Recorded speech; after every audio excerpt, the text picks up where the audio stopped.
ഇവിടെ ഉദ്ഘാടനം നടത്തുന്നതിന് വേണ്ടി നമ്മൾ ക്ഷണിച്ചിരുന്ന ശ്രീ പുലിക്കൽ ശ്രീകുമാർ സാർ ഇവിടെ എത്തിയിട്ടുണ്ട്. അതുപോലെ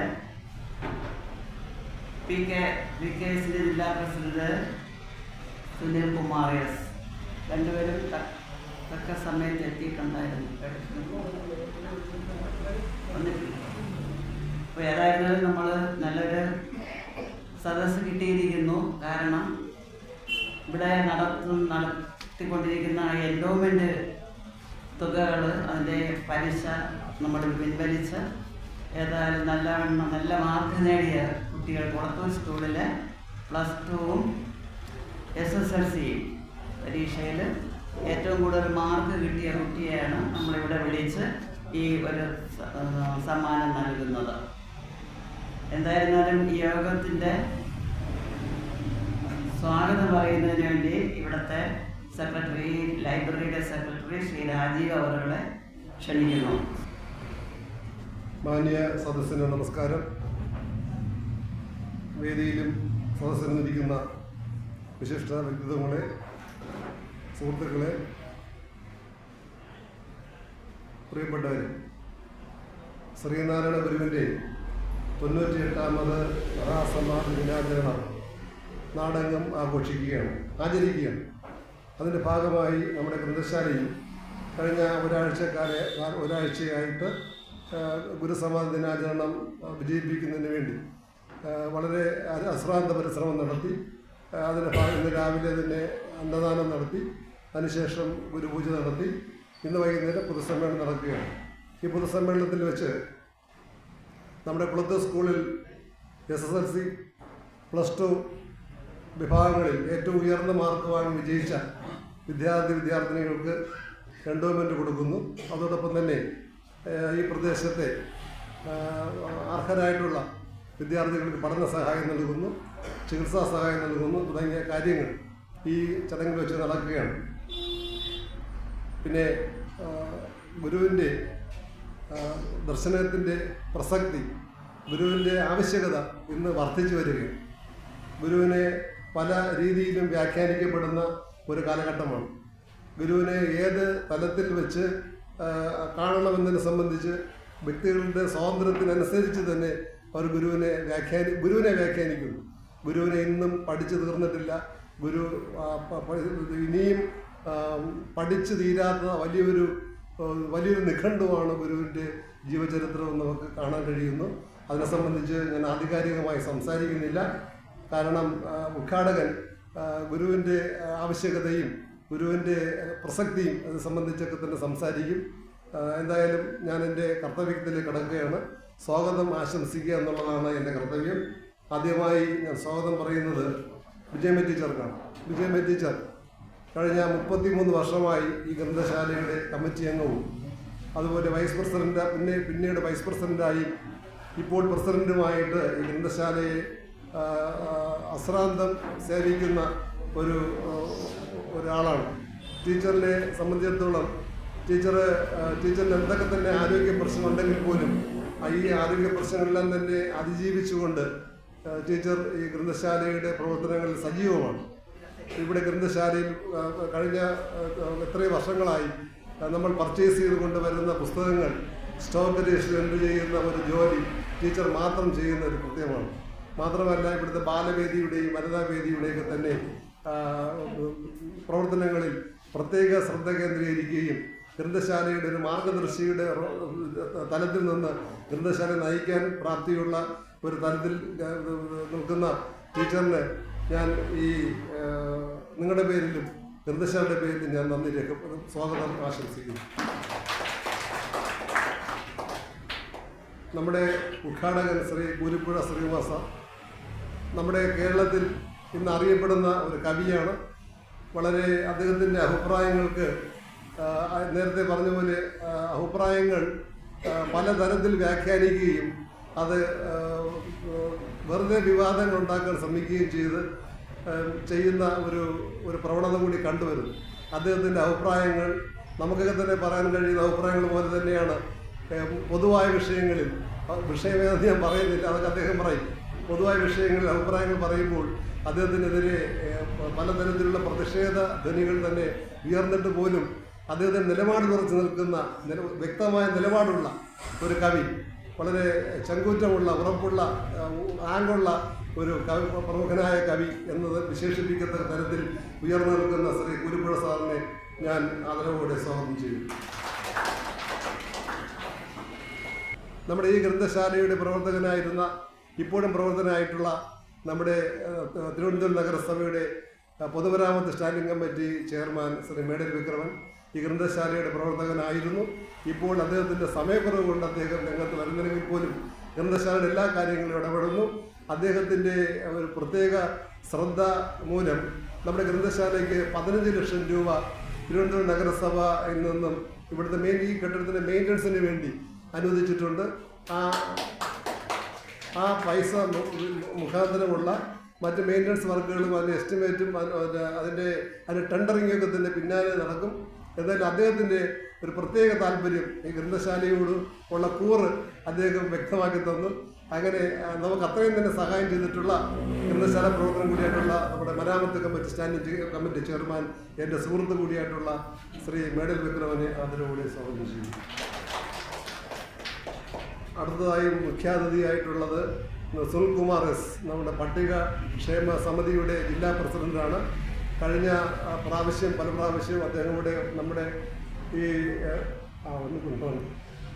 അതെ കണ്ടിൽ വന്നിട്ടുണ്ട്. സുനിൽകുമാർ നേരത്തെ തന്നെ ഇവിടെ നമ്മുടെ ഇതേ സദസ്സിൽ ഇതുപോലെ തന്നെ അദ്ദേഹം സന്നിധനായിരുന്നു. അദ്ദേഹത്തിൻ്റെ വിലപ്പെട്ട അനുഭവങ്ങളും വിലപ്പെട്ട അറിവുകളും നമുക്ക് പങ്കുവയ്ക്കാൻ ഇവിടെ എത്തിയിട്ടുണ്ട്. അദ്ദേഹത്തിന് ഞാൻ ആദരവോടെ സ്വാഗതം ചെയ്യും. പിന്നെ നമ്മുടെ ആശാമമ്മൽ അസോസിയേഷൻ സെക്രട്ടറി, ഈ ഗ്രന്ഥശാലയുടെ കമ്മിറ്റി അംഗം കൂടിയായിട്ടുള്ള ശ്രീ AMA ഖാദറണ്ണൻ ഈ കഴിഞ്ഞ 30-35 വർഷത്തിൽ കൂടുതലായി ആശാമമ്മൽ അസോസിയേഷൻ്റെ സെക്രട്ടറിയാണ്. കുളത്തൂരിൻ്റെ സാംസ്കാരിക രംഗത്ത് പ്രത്യേക വ്യക്തിമുദ്ര പതിപ്പിച്ചിട്ടുള്ള ശ്രീ AMA ഖാദർ അവരുടെ പുരോഗമന പ്രസ്ഥാനത്തിൻ്റെ ഭാഗം കൂടിയായിട്ടുള്ള ശ്രീ AMA ഖാദർ അവരുടെ ഞാൻ ആദരവോടെ സ്വാഗതം ചെയ്യുന്നു. നമ്മുടെ വാർഡ് കൗൺസിലർ ജിഷ ജോൺ ശാരീരികമായ ചില ബുദ്ധിമുട്ടുകൾ കാരണം ഈ പരിപാടിയിൽ എത്താൻ കഴിയില്ല എന്ന് അറിയിച്ചിട്ടുണ്ട്. എങ്കിലും ഔപചാരികതയുടെ പേരിൽ വാർഡ് കൗൺസിലർ ശ്രീ ജിഷ ജോണിനെ ഞാൻ സ്വാഗതം ആശംസിക്കുന്നു. അടുത്തതായി സ്വാഗതം പറയേണ്ടത് കോലത്തൂർ ക്ഷേത്ര സമാജം പ്രസിഡന്റും ഈ ഗ്രന്ഥശാലയുടെ മുൻ പ്രസിഡന്റ് കൂടിയായിട്ടുള്ള ശ്രീ G ശിവദാസൻ അവர்களാണ്. ഈ ഗ്രന്ഥശാലയുടെ ദൈനംദിന പ്രവർത്തനങ്ങളിൽ എല്ലാ തരത്തിലും നമുക്കൊരു ഇപ്പോൾ ഇരിക്കുന്ന ഭരണസമിതിക്ക് ഒരു എന്താ പറയുക ഒരു അത്താണിയാണ് ഇദ്ദേഹം.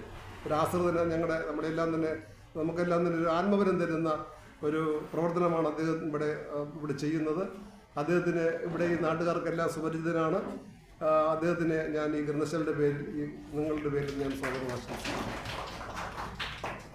ശ്രീ ലാൽസലാം, മൈത്രി ബുക്സിൻ്റെ മാനേജിംഗ് ഡയറക്ടർ കൂടിയായിട്ടുള്ള ശ്രീ ലാൽസലാം യുക്തിവാദി സംഘത്തിൻ്റെ ഒരു പ്രവർത്തകനാണ്. അദ്ദേഹം ഈ ഗ്രന്ഥശാലയുടെ അഭ്യുദയകാംക്ഷിയും ശ്രീനാരായണ ഗുരുവിനെ കുറിച്ചുള്ള പുസ്തകങ്ങളും ഗുരു എഴുതിയ പുസ്തകങ്ങളും ഗുരുവിൻ്റെ രചനകളും ഗുരുവിനെ കുറിച്ച് എഴുതിയ രചനകളും അതുപോലെ തന്നെ അതുമായിട്ട് ബന്ധപ്പെട്ട 2500-ൽ പരം പുസ്തകങ്ങളുടെ കളക്ഷനുള്ള സ്വകാര്യ ശേഖരത്തിൽ, വിൽക്കാനല്ല സ്വകാര്യ ശേഖരത്തിൽ, പുറത്താർക്കും കൊടുക്കില്ല. അദ്ദേഹം കൂടെ എക്സിബിറ്റ് ചെയ്യും, പ്രദർശിപ്പിക്കും. ചില സ്ഥലങ്ങളിലൊക്കെ ഇത് നടത്തും. അല്ലാതെ അത് വിൽക്കില്ല. വിൽപ്പനയ്ക്കുള്ള പുസ്തകം വേറെയുണ്ട്. ഗുരുവിൻ്റെ കളക്ഷൻ മാത്രം കൈമുതലാക്കി വെച്ചിരിക്കുന്ന ഒരു മനുഷ്യൻ, ഒരു ഗുരുവിൻ്റെ ദർശനങ്ങളോട് അങ്ങേയറ്റം ആഭിമുഖ്യം കാണിക്കുന്ന ഒരു വ്യക്തിത്വമാണ് ശ്രീ ലാൽസലാം. മൈത്രി ബുക്സിൻ്റെ മാനേജിംഗ് ഡയറക്ടറാണ്. അദ്ദേഹം ഇവിടെ എത്തിച്ചേരും. അദ്ദേഹത്തിന് ഞാൻ ഈ നിങ്ങളുടെ പേരിലും ഗ്രന്ഥശാലയുടെ പേരിലും ഞാൻ സ്വാഗതം ആശംസിക്കുന്നു. കൃതജ്ഞത രേഖപ്പെടുത്താൻ ഇവിടെയുള്ള നമ്മുടെ K. വിജയകുമാർ ഗ്രന്ഥശാല കമ്മിറ്റിയുടെ ജോയിൻറ്റ് സെക്രട്ടറിയാണ്. ഇടതുപക്ഷ സ്വന്തം സഹചാരിയും പുരോഗമന പ്രസ്ഥാനത്തിൻ്റെ ഭാഗമാണ്. സർക്കാർ സർവീസിൽ നിന്നും വിരമിച്ച ആളാണ്. ശ്രീ വിജയകുമാറിനെ ഞാൻ ഈ നിങ്ങളുടെ പേരിലും ഗ്രന്ഥശാലയുടെ പേരിലും ഞാൻ സ്വാഗതം ആശംസിക്കുന്നു. ഇവിടെ എൻഡോമെൻറ്റുകൾ ഏറ്റുവാങ്ങാനെത്തിയിട്ടുള്ള കുട്ടികൾ, രക്ഷകർത്താക്കൾ, പഠന സഹായത്തിന് അർഹരായിട്ടുള്ളവർ, അവരുടെ രക്ഷകർത്താക്കൾ, നമ്മുടെ ഈ പരിപാടിയുടെ ഗൗരവം മനസ്സിലാക്കി ഇത് കേൾക്കാനും നമ്മോടൊപ്പം സഹകരിക്കാനും എത്തിയിട്ടുള്ള മുഴുവൻ പേർക്കും ഞാൻ സ്വാഗതം ആശംസിച്ചുകൊണ്ട് നിർത്തുന്നു. ശ്രീ കുരിപ്പുഴ ശ്രീകുമാർ സാറിനെ കുറിച്ചുള്ള വിവരണം കേട്ട് കഴിഞ്ഞ് കൂടുതലായിട്ട് നോക്കൊന്നും ഇല്ല. ഈ അടുത്ത സമയത്ത് ഇവിടെ അമ്പലത്തിൽ വെച്ച ഒരു പരിപാടിയിൽ വെച്ചാണ് സാറിനെ കണ്ടത്, പരിചയപ്പെട്ടത്. എന്തായിരുന്നാലും നേരത്തെ നമ്മൾ ആവശ്യപ്പെട്ടതിനനുസരിച്ച് സാറ് വരാമെന്ന് സമ്മതിക്കുകയും അവിടെ വെച്ച് നല്ല കവിതയൊക്കെ കേട്ട് എനിക്കിഷ്ടമായി. സാറിനെ ഈ പരിപാടിയിലേക്ക് നമ്മൾ ക്ഷണിച്ചതനുസരിച്ച് സമയത്ത് തന്നെ വന്നെത്തി. ഗുരുവിൻ്റെ ദർശനം, ഗുരുവിൻ്റെ ജീവിതം എങ്ങനെയൊക്കെ ആയിരുന്നു എന്നുള്ളതിൻ്റെ ഒരു അറിവ് എല്ലാവർക്കും കുറേ കാര്യങ്ങൾ അറിയാം. എന്നാലും ഇനിയും അറിയാൻ ഒത്തിരി കാര്യങ്ങളുണ്ട് എന്നുള്ളതിൻ്റെ എന്ന് വിളിച്ചോതുന്ന നല്ല ഒരു സംസാരം നമുക്ക് ശ്രമിക്കാം. സാറിനെ ഈ ഇതിൻ്റെ ഉദ്ഘാടനത്തിന് വേണ്ടി ആദരവോടെ ക്ഷണിക്കും. വേദിയിലും സദസ്സിലുമുള്ള എല്ലാവർക്കും എൻ്റെ ഏറ്റവും വിനീതമായ നമസ്കാരം. ഒരു വലിയ സന്തോഷമുള്ള കാര്യം ഒരു അധ്യക്ഷയുടെ നേതൃത്വത്തിൽ ഈ മീറ്റിംഗ് നടക്കണമെന്നുള്ളതാണ്. സാധാരണ അധ്യക്ഷ വേദിയിൽ സ്ത്രീകൾ ആരെങ്കിലും ഉണ്ടെങ്കിൽ എൻ്റെ മനസ്സിലായോ എന്ന് ഏതെങ്കിലും അടുത്തിരിക്കുന്ന ഒരു വനിത എന്നോട് ചോദിച്ചാൽ ഞാൻ പറയും, എനിക്കറിയാം, ഒരു പഞ്ചായത്ത് മെമ്പറല്ലേ എന്ന് പറയും. അവരങ്ങനെ തന്നെയാണെന്നും പറയും. അല്ലാതെ അധ്യക്ഷ വേദിയിൽ ആരെയും അങ്ങനെ കാണാൻ കിട്ടാറില്ല. നിങ്ങളങ്ങനെയല്ല, വളരെ ആദരണീയമായിട്ടുള്ള ബഹുമാനിയായിട്ടുള്ള ഒരു വനിതയെ തന്നെയാണ് ഈ യോഗത്തിൻ്റെ അധ്യക്ഷയായിട്ടുള്ളത്. ടീച്ചറെ എനിക്ക് അറിയാം. ഞാൻ ദിനശ്രീയുടെ കാവ്യപുസ്തകം പ്രകാശനം ചെയ്യാൻ വേണ്ടി ഇവിടെ വന്നപ്പോൾ, അതിന് മുമ്പേ ഏറ്റൊരു മീറ്റിംഗാണിത്. വന്നപ്പോൾ ടീച്ചറെ പരിചയപ്പെടുന്നു. കുട്ടികൾക്ക് പറയാൻ വേണ്ടി ടീച്ചർ തയ്യാറാക്കിയ കഥാപ്രസംഗങ്ങളുടെ ഒരു പുസ്തകമെന്ന് എനിക്ക് വളരെ സ്നേഹത്തോടെ തന്നതും ഞാൻ ഓർമ്മിക്കുന്നത്. ഞാൻ ഭദ്രാണ്ട് സൂക്ഷിച്ച് വെച്ചിട്ടുണ്ട്. കഥാപ്രസംഗം പറയാൻ പറ്റിയ കുട്ടികൾ എൻ്റെ വീട്ടിൽ ഇല്ലാത്തതുകൊണ്ട് അത് കുറച്ചുകൂടെ വളർത്താൻ വേണ്ടി ഞാൻ സൂക്ഷിച്ച് വെച്ചിട്ടുണ്ട്. ഇത് ഉച്ചയ്ക്ക് ശേഷം എനിക്കൊരു മീറ്റിംഗ് കൂടി ഉണ്ടായിരുന്നു. ഉച്ചയ്ക്ക് ശേഷം ഒരു മീറ്റിംഗ് ഉണ്ടായിരുന്നു. അത് നാരായണ ഗുരുവിൻ്റെ പരമ്പരയിൽപ്പെടുന്ന, ശിഷ്യ പരമ്പരയിൽപ്പെടുന്ന ഏറ്റവും പ്രധാനപ്പെട്ട ഒരു വ്യക്തി C V Kunhiraman. C V കുഞ്ഞിരാമൻ്റെ അടക്കമുള്ള ആളുകളുടെ നേതൃത്വത്തിൽ രൂപീകരിക്കപ്പെട്ട കേരള യുക്തിവാദി സംഘത്തിൻ്റെ സംസ്ഥാന സമ്മേളനം കൊല്ലത്ത് വെച്ച് നടക്കുമ്പോൾ അതിലൊരു സ്വാഗത സംഘം മീറ്റിങ്ങിനാണ് ഞാൻ നേരത്തെ വരുന്നത്. അവിടെ നിന്നാണ് ഞാൻ ഇങ്ങോട്ട് വരുന്നത്. അവിടെ വെച്ച് എനിക്ക് പറയേണ്ടി വന്ന ഒരു കാര്യം, ആ അധ്യക്ഷ വേദിയിൽ ആകെ ഒരു വനിതയുള്ളൂ. വേറെ ഒരു 6-7 പേരുണ്ട്. എല്ലാവരും ഒരാവേശത്തിൽ എല്ലാവരും പുരുഷന്മാരാണ്.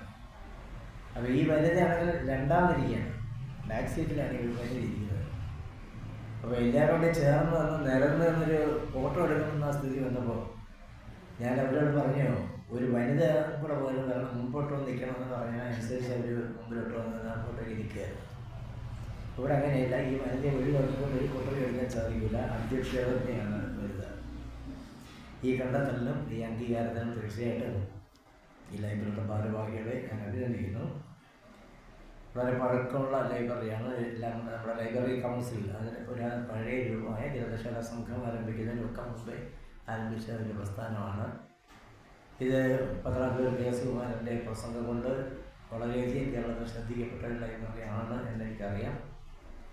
അന്നത്തെ മുഖ്യമന്ത്രിയായിരുന്ന ഇ.എം.എസ്. നമ്പൂതിരിപ്പാടിനെ വേദിയിൽ ഇരുത്തിക്കൊണ്ട് അദ്ദേഹം നടത്തിയ പ്രസംഗം. അന്ന് അദ്ദേഹം ഇ.എം.എസിനോട് പറയുകയായിരുന്നു, എൻ്റെ വർത്തമാനം കൂടി കേൾക്കണം, അത് കഴിഞ്ഞിട്ടേ പോകാമെന്ന് പറയും. ഇന്ന് ഏതെങ്കിലും മുഖ്യമന്ത്രി അത് കേൾക്കുമോ എന്ന് എനിക്കറിയില്ല.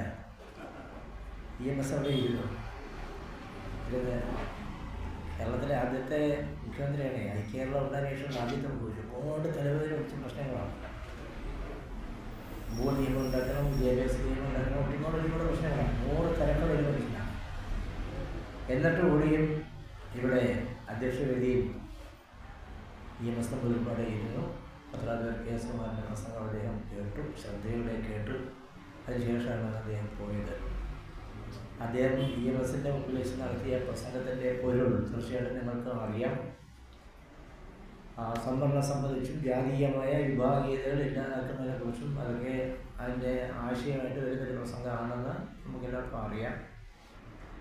അത് അദ്ദേഹത്തിൻ്റെ മുന്നിൽ, മുഖ്യമന്ത്രിയുടെ മുമ്പിൽ അവതരിപ്പിക്കാനുള്ള അദ്ദേഹത്തിൻ്റെ ആ തൻ്റെടവും അത് കേൾക്കാനുള്ള മുഖ്യമന്ത്രിയുടെ ആ വിശാല മനസ്സും എല്ലാം ഞാനിപ്പോൾ ഓർമ്മിക്കുന്നു.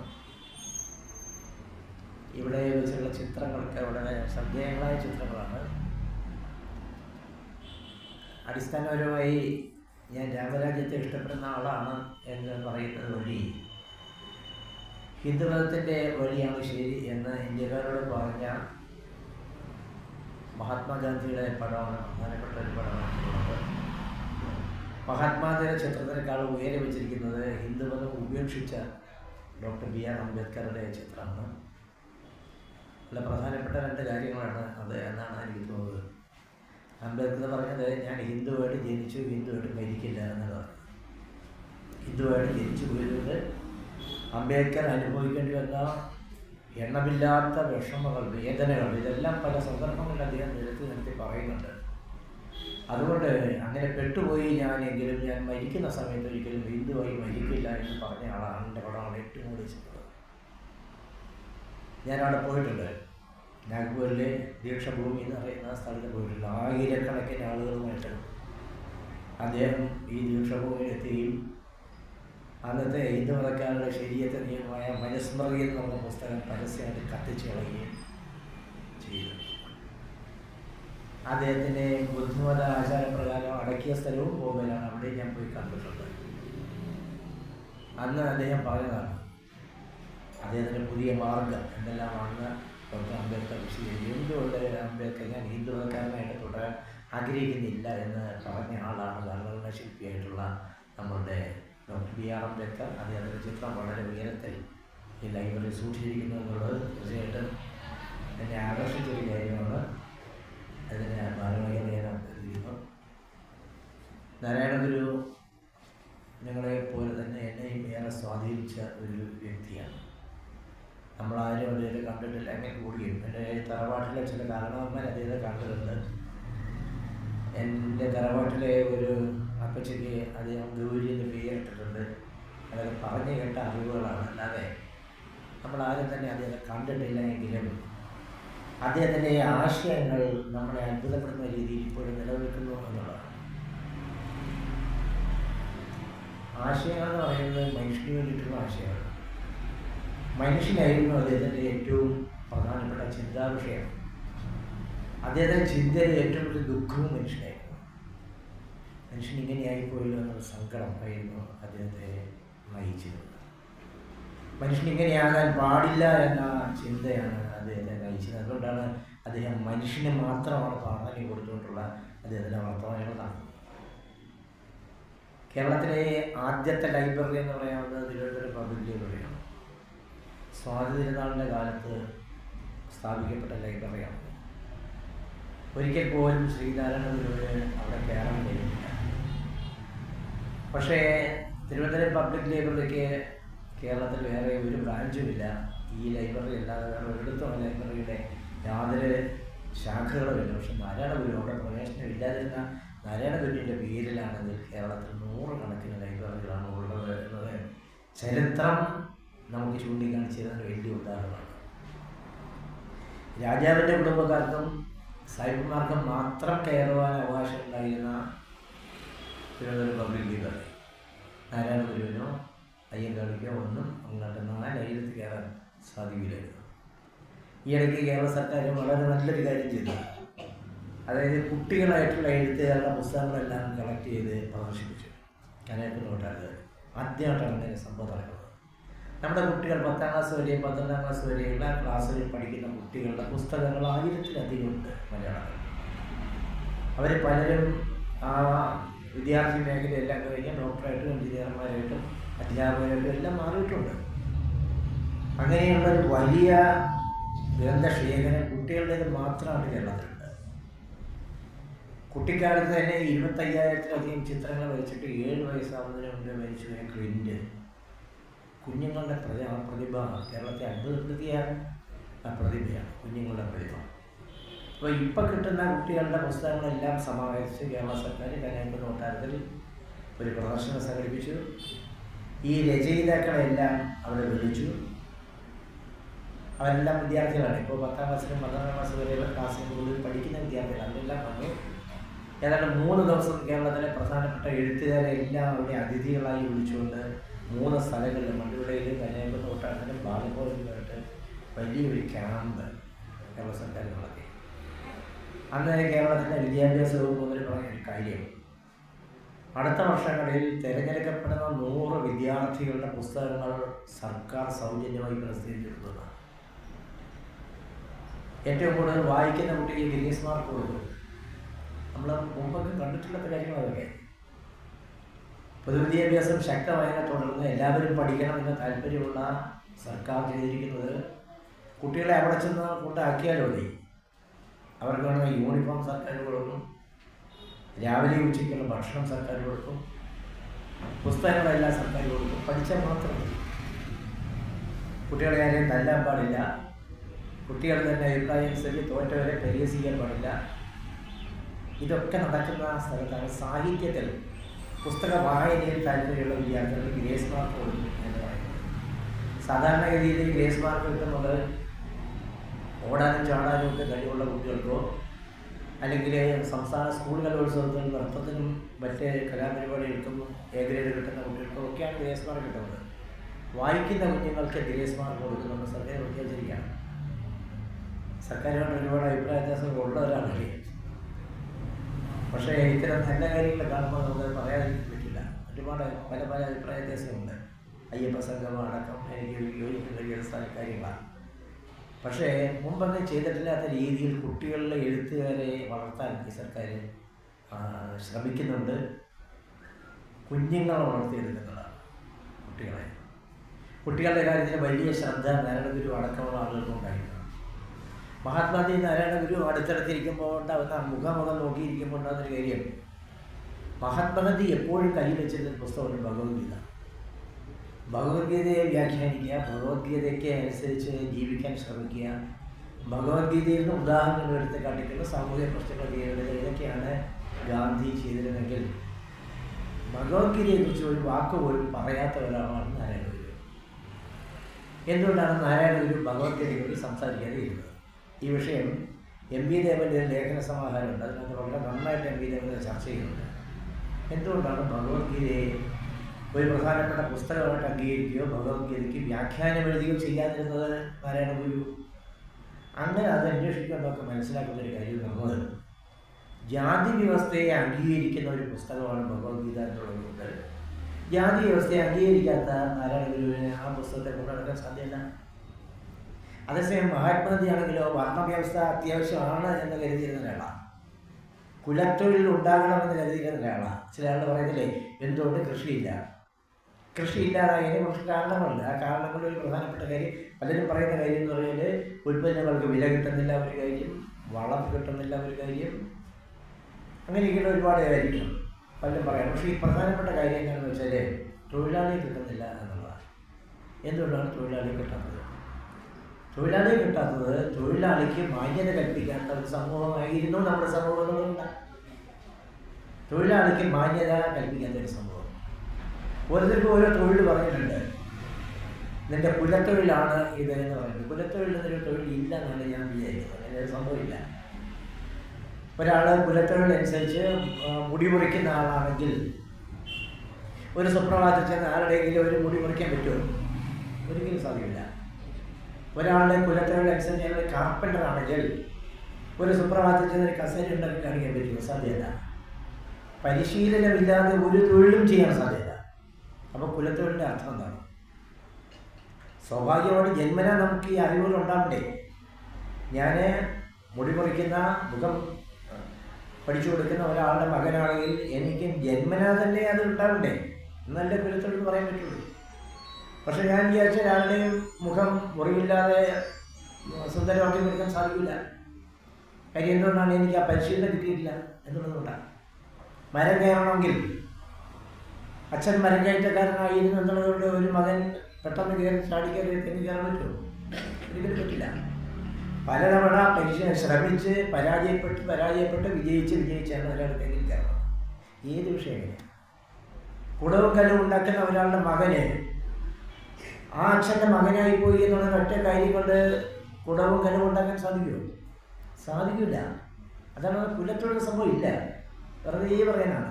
ആളുകളെ ഓരോ തൊഴിലിൽ നിർത്തി തൊഴിൽ ചെയ്യാതെ ജീവിക്കുന്ന ആളുകൾക്ക് സുഖകരമായിട്ട് കഴിഞ്ഞുകൂടെ ഉണ്ടാക്കിയിട്ടുള്ള ഒരു കുതന്ത്രം മാത്രമാണ് കുലത്തൊഴിൽ എന്നുള്ളത്.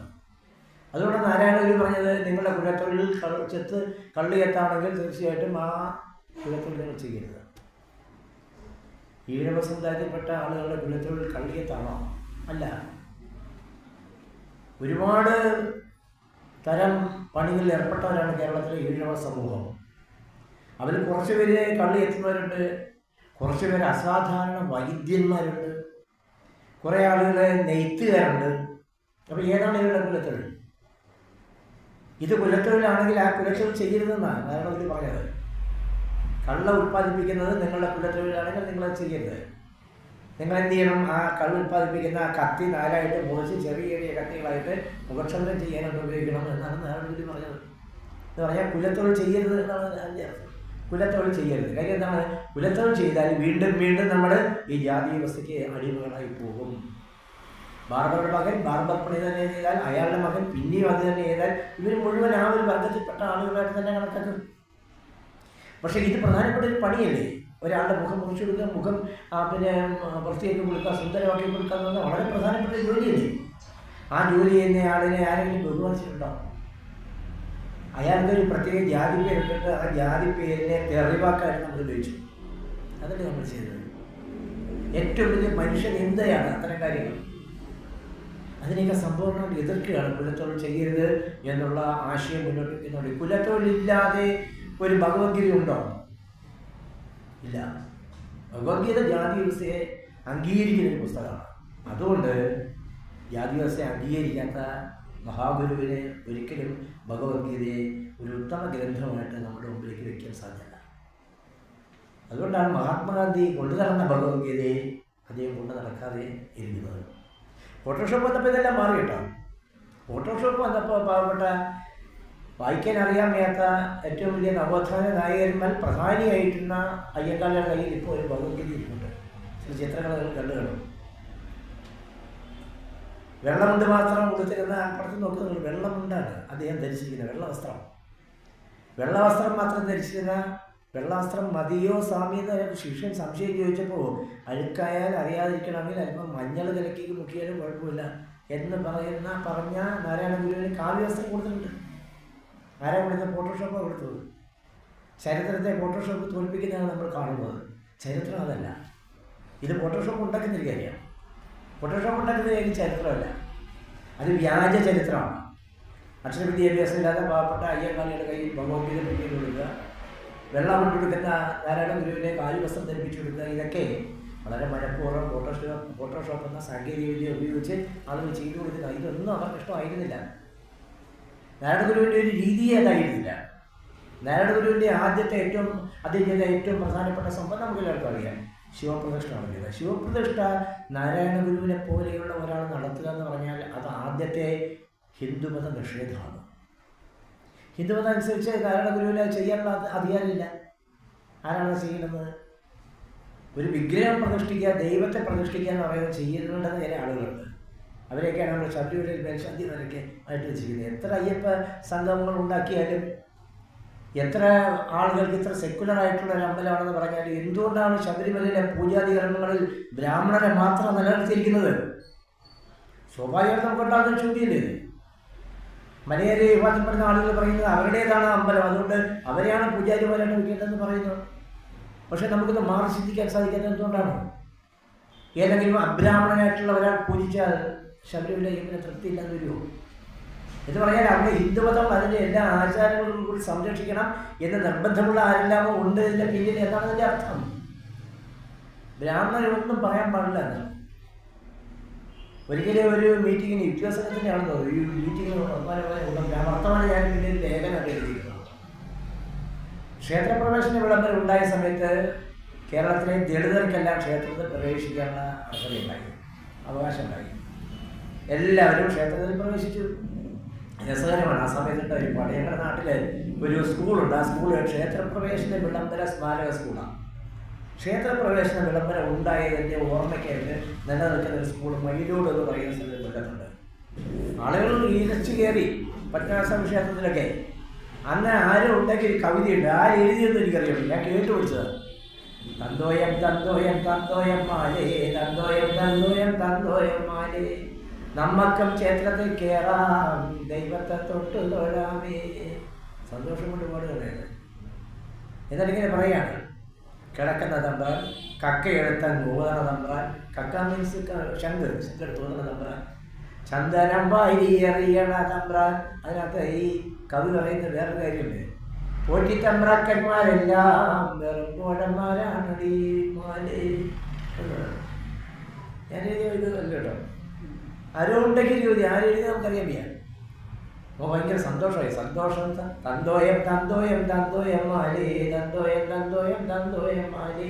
ഇപ്പോഴും അങ്ങനെയാ സ്ഥിതി. പോറ്റിത്തമ്പ്രാക്കന്മാർ ഇങ്ങനെ ചന്ദനം എടുത്ത് എറിഞ്ഞു കൊടുക്കുക, അവരെ വിഗ്രഹത്തിന് കാണുക, പൂജിക്കുക, ശംഖ് വിളിക്കുക, ഇതെല്ലാം അവരുടെ അവകാശം. എന്ന് പറഞ്ഞാൽ ജാതി വ്യവസ്ഥ നിലനിൽക്കുന്നതാണ് അതിൻ്റെ രസം. ജാതി വ്യവസ്ഥ നിലനിൽക്കാതിരിക്കാൻ വേണ്ടിയിട്ട് പൂജ ഒരു പഠന വിഷയമാക്കുകയും അങ്ങനെ പൂജ പഠിച്ച ആളുകളായിട്ടുള്ള അബ്രാഹ്മണരായിട്ടുള്ള ആളുകളെ ചില ക്ഷേത്രങ്ങളിലൊക്കെ പറഞ്ഞയക്കുകയും ചെയ്തിട്ട് അവരവിടെ പ്രവേശിപ്പിക്കാൻ സമൂഹം തയ്യാറാകും ഇല്ല. കൂടൽമാണിക്യം ക്ഷേത്രം എന്ന് പറയുമ്പോൾ നമ്മുടെ മനസ്സിൽ ആദ്യം വരുന്ന ഒരു വലിയ മനുഷ്യൻ കൂടൽമാണിക്യം ജനിക്കുകയും അല്ലെങ്കിൽ ഇരിങ്ങാലക്കുടയിൽ ജനിക്കുകയും തിരുവനന്തപുരം വെച്ച് ജനിച്ച് മരിക്കുകയും ചെയ്ത നളയരത്തിൻ്റെ കർത്താവ് ഉണ്ണായിവരാണ്. നളയരം 4 ദിവസമാണ്. 4 ദിവസം ആടിയൊന്നും കണ്ടിട്ടില്ല. ഈ ഉണ്ണായിവാരുണ്ട് നമ്മളെല്ലാം വളരെ അഭിമാനത്തോടുകൂടി എടുത്തു കാണുന്ന കേരളത്തിൻ്റെ ശാകുന്തളം എന്ന് വാഴ്ത്തുന്ന ഈ നളയരത്തിൻ്റെ കർത്താവിൻ്റെ നാട്ടിൽ നടന്ന സംഭവം ഇപ്പോഴാണ്. അബ്രാഹ്മണനായ ഒരാളെ കഴകക്കാരനായിട്ട് നിയോഗിച്ചപ്പോൾ വേറെ കഴകക്കാരും സഹകരിക്കത്തില്ല എന്നുള്ളത് ഇപ്പോഴും നിലനിൽക്കുകയാണ്. അദ്ദേഹം PSCയുടെ ഓർഡറൊക്കെ വാങ്ങിച്ചു, കോടതിയുടെ സഹായത്തോടുകൂടി അവിടെ ചെന്ന് ജോലിയിൽ കയറി. പക്ഷേ തന്ത്രിമാർ സഹകരിക്കുന്നില്ല. സഹകരിക്കാത്ത തന്ത്രിമാരോട് എന്ത് പറയണം? തന്ത്രിമാരോട് വീട്ടിൽ പോകാൻ പറയണം. അതിലേ ചെയ്യുന്നത്. നിങ്ങൾക്ക് സഹകരിക്കാൻ സാധിക്കുന്നില്ലെങ്കിൽ നിയമം ഇതാണ്, കോടതി സമ്മതിച്ചിരിക്കുകയാണ്, ഈ മനുഷ്യനെ ഇവിടെ കഴകക്കാരനാണ് ജോലിയിൽ പ്രവേശിച്ചിരിക്കുകയാണ്, നിങ്ങൾക്ക് സൗകര്യമില്ലെങ്കിൽ നിങ്ങൾ സഹകരിക്കണം എന്നുള്ളത് തന്ത്രിമാരെ പറഞ്ഞു വിടുകയാണത്. നമ്മുടെ തന്ത്രിമാരെ അഡ്ജസ്റ്റ് ചെയ്യാൻ ശ്രമിക്കാം. അപ്പോൾ ഇത്രയും കാലം ദളിതര് ക്ഷേത്രങ്ങളിൽ പ്രവേശിച്ചിട്ട് ദളിതർക്ക് എന്തെങ്കിലും പ്രയോജനം ഉണ്ടായോ? ദളിതർക്ക് ജോലി കിട്ടുന്ന കാര്യത്തിലോ, ദളിതർക്ക് പെൻഷൻ കിട്ടുന്ന കാര്യത്തിലോ, ദളിതരുടെ സാമൂഹ്യ ജീവിതം ഉയർത്തുന്ന കാര്യത്തിലോ, അവരുടെ വിദ്യാഭ്യാസം ഉയർത്തുന്ന കാര്യത്തിലോ, സമൂഹത്തിൽ അവർക്ക് മാന്യമായ സ്ഥാനം ലഭിക്കുന്ന കാര്യത്തിലോ എന്തെങ്കിലും ഒരു കാര്യത്തിൽ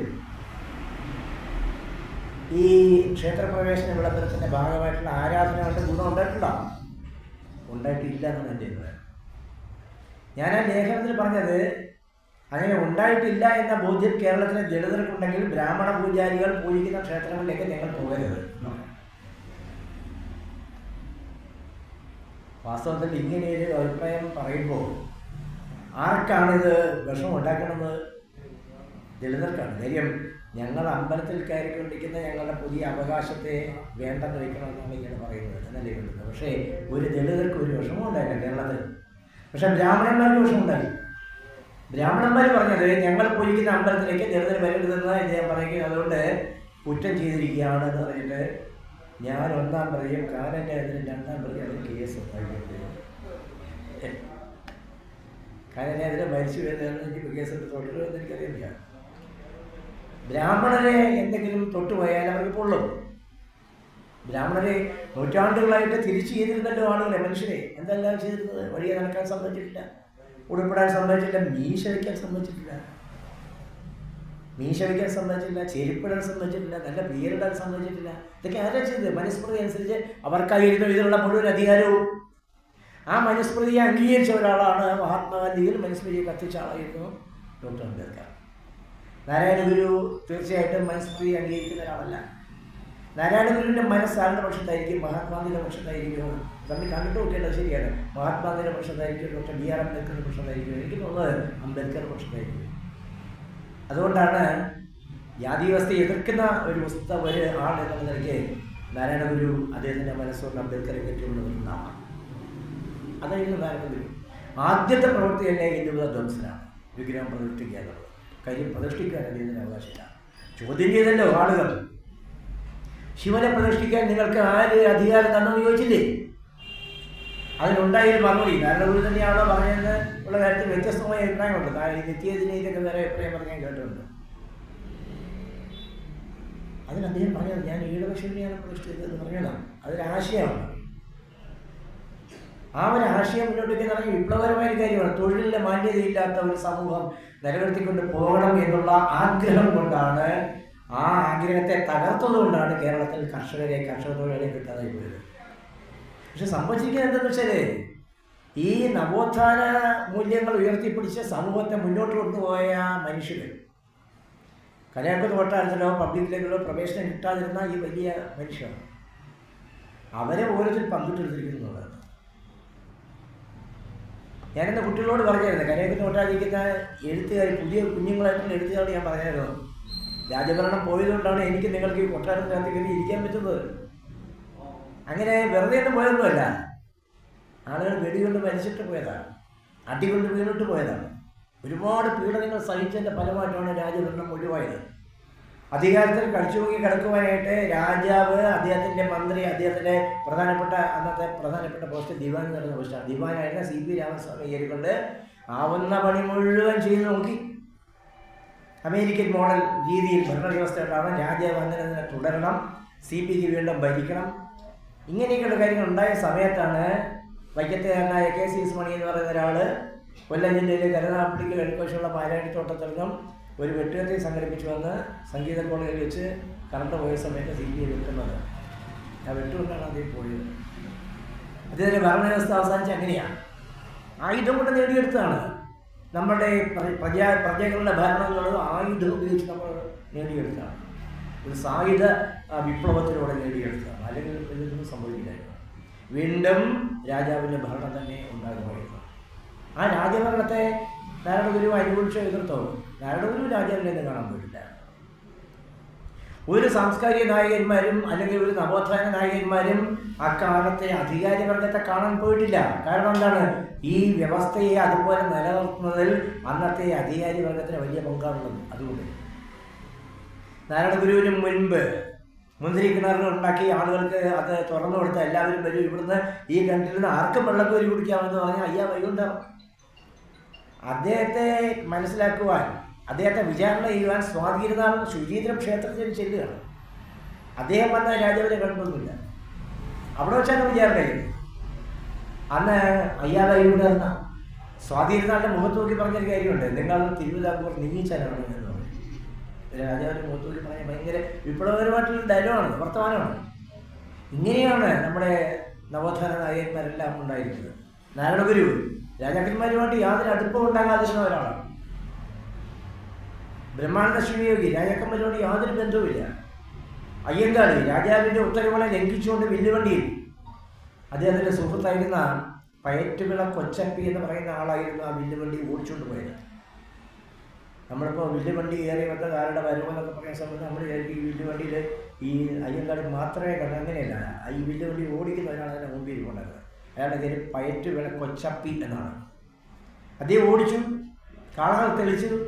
അയ്യങ്കാളി ഉന്നതശേഷനായിട്ട് അതിനകത്ത് നിന്നുകൊണ്ട് വെല്ലുവിളിച്ചുകൊണ്ട്, രാജാവിനെ വെല്ലുവിളിച്ചുകൊണ്ട് രാജവീതിയിലൂടെ സഞ്ചരിക്കുന്നതിനാണ് വില്ലുവണ്ടി യാത്ര എന്ന് നമ്മൾ പറയുന്നത്. അവരാരും രാജാക്കന്മാരെ അനുഭവിച്ചില്ല.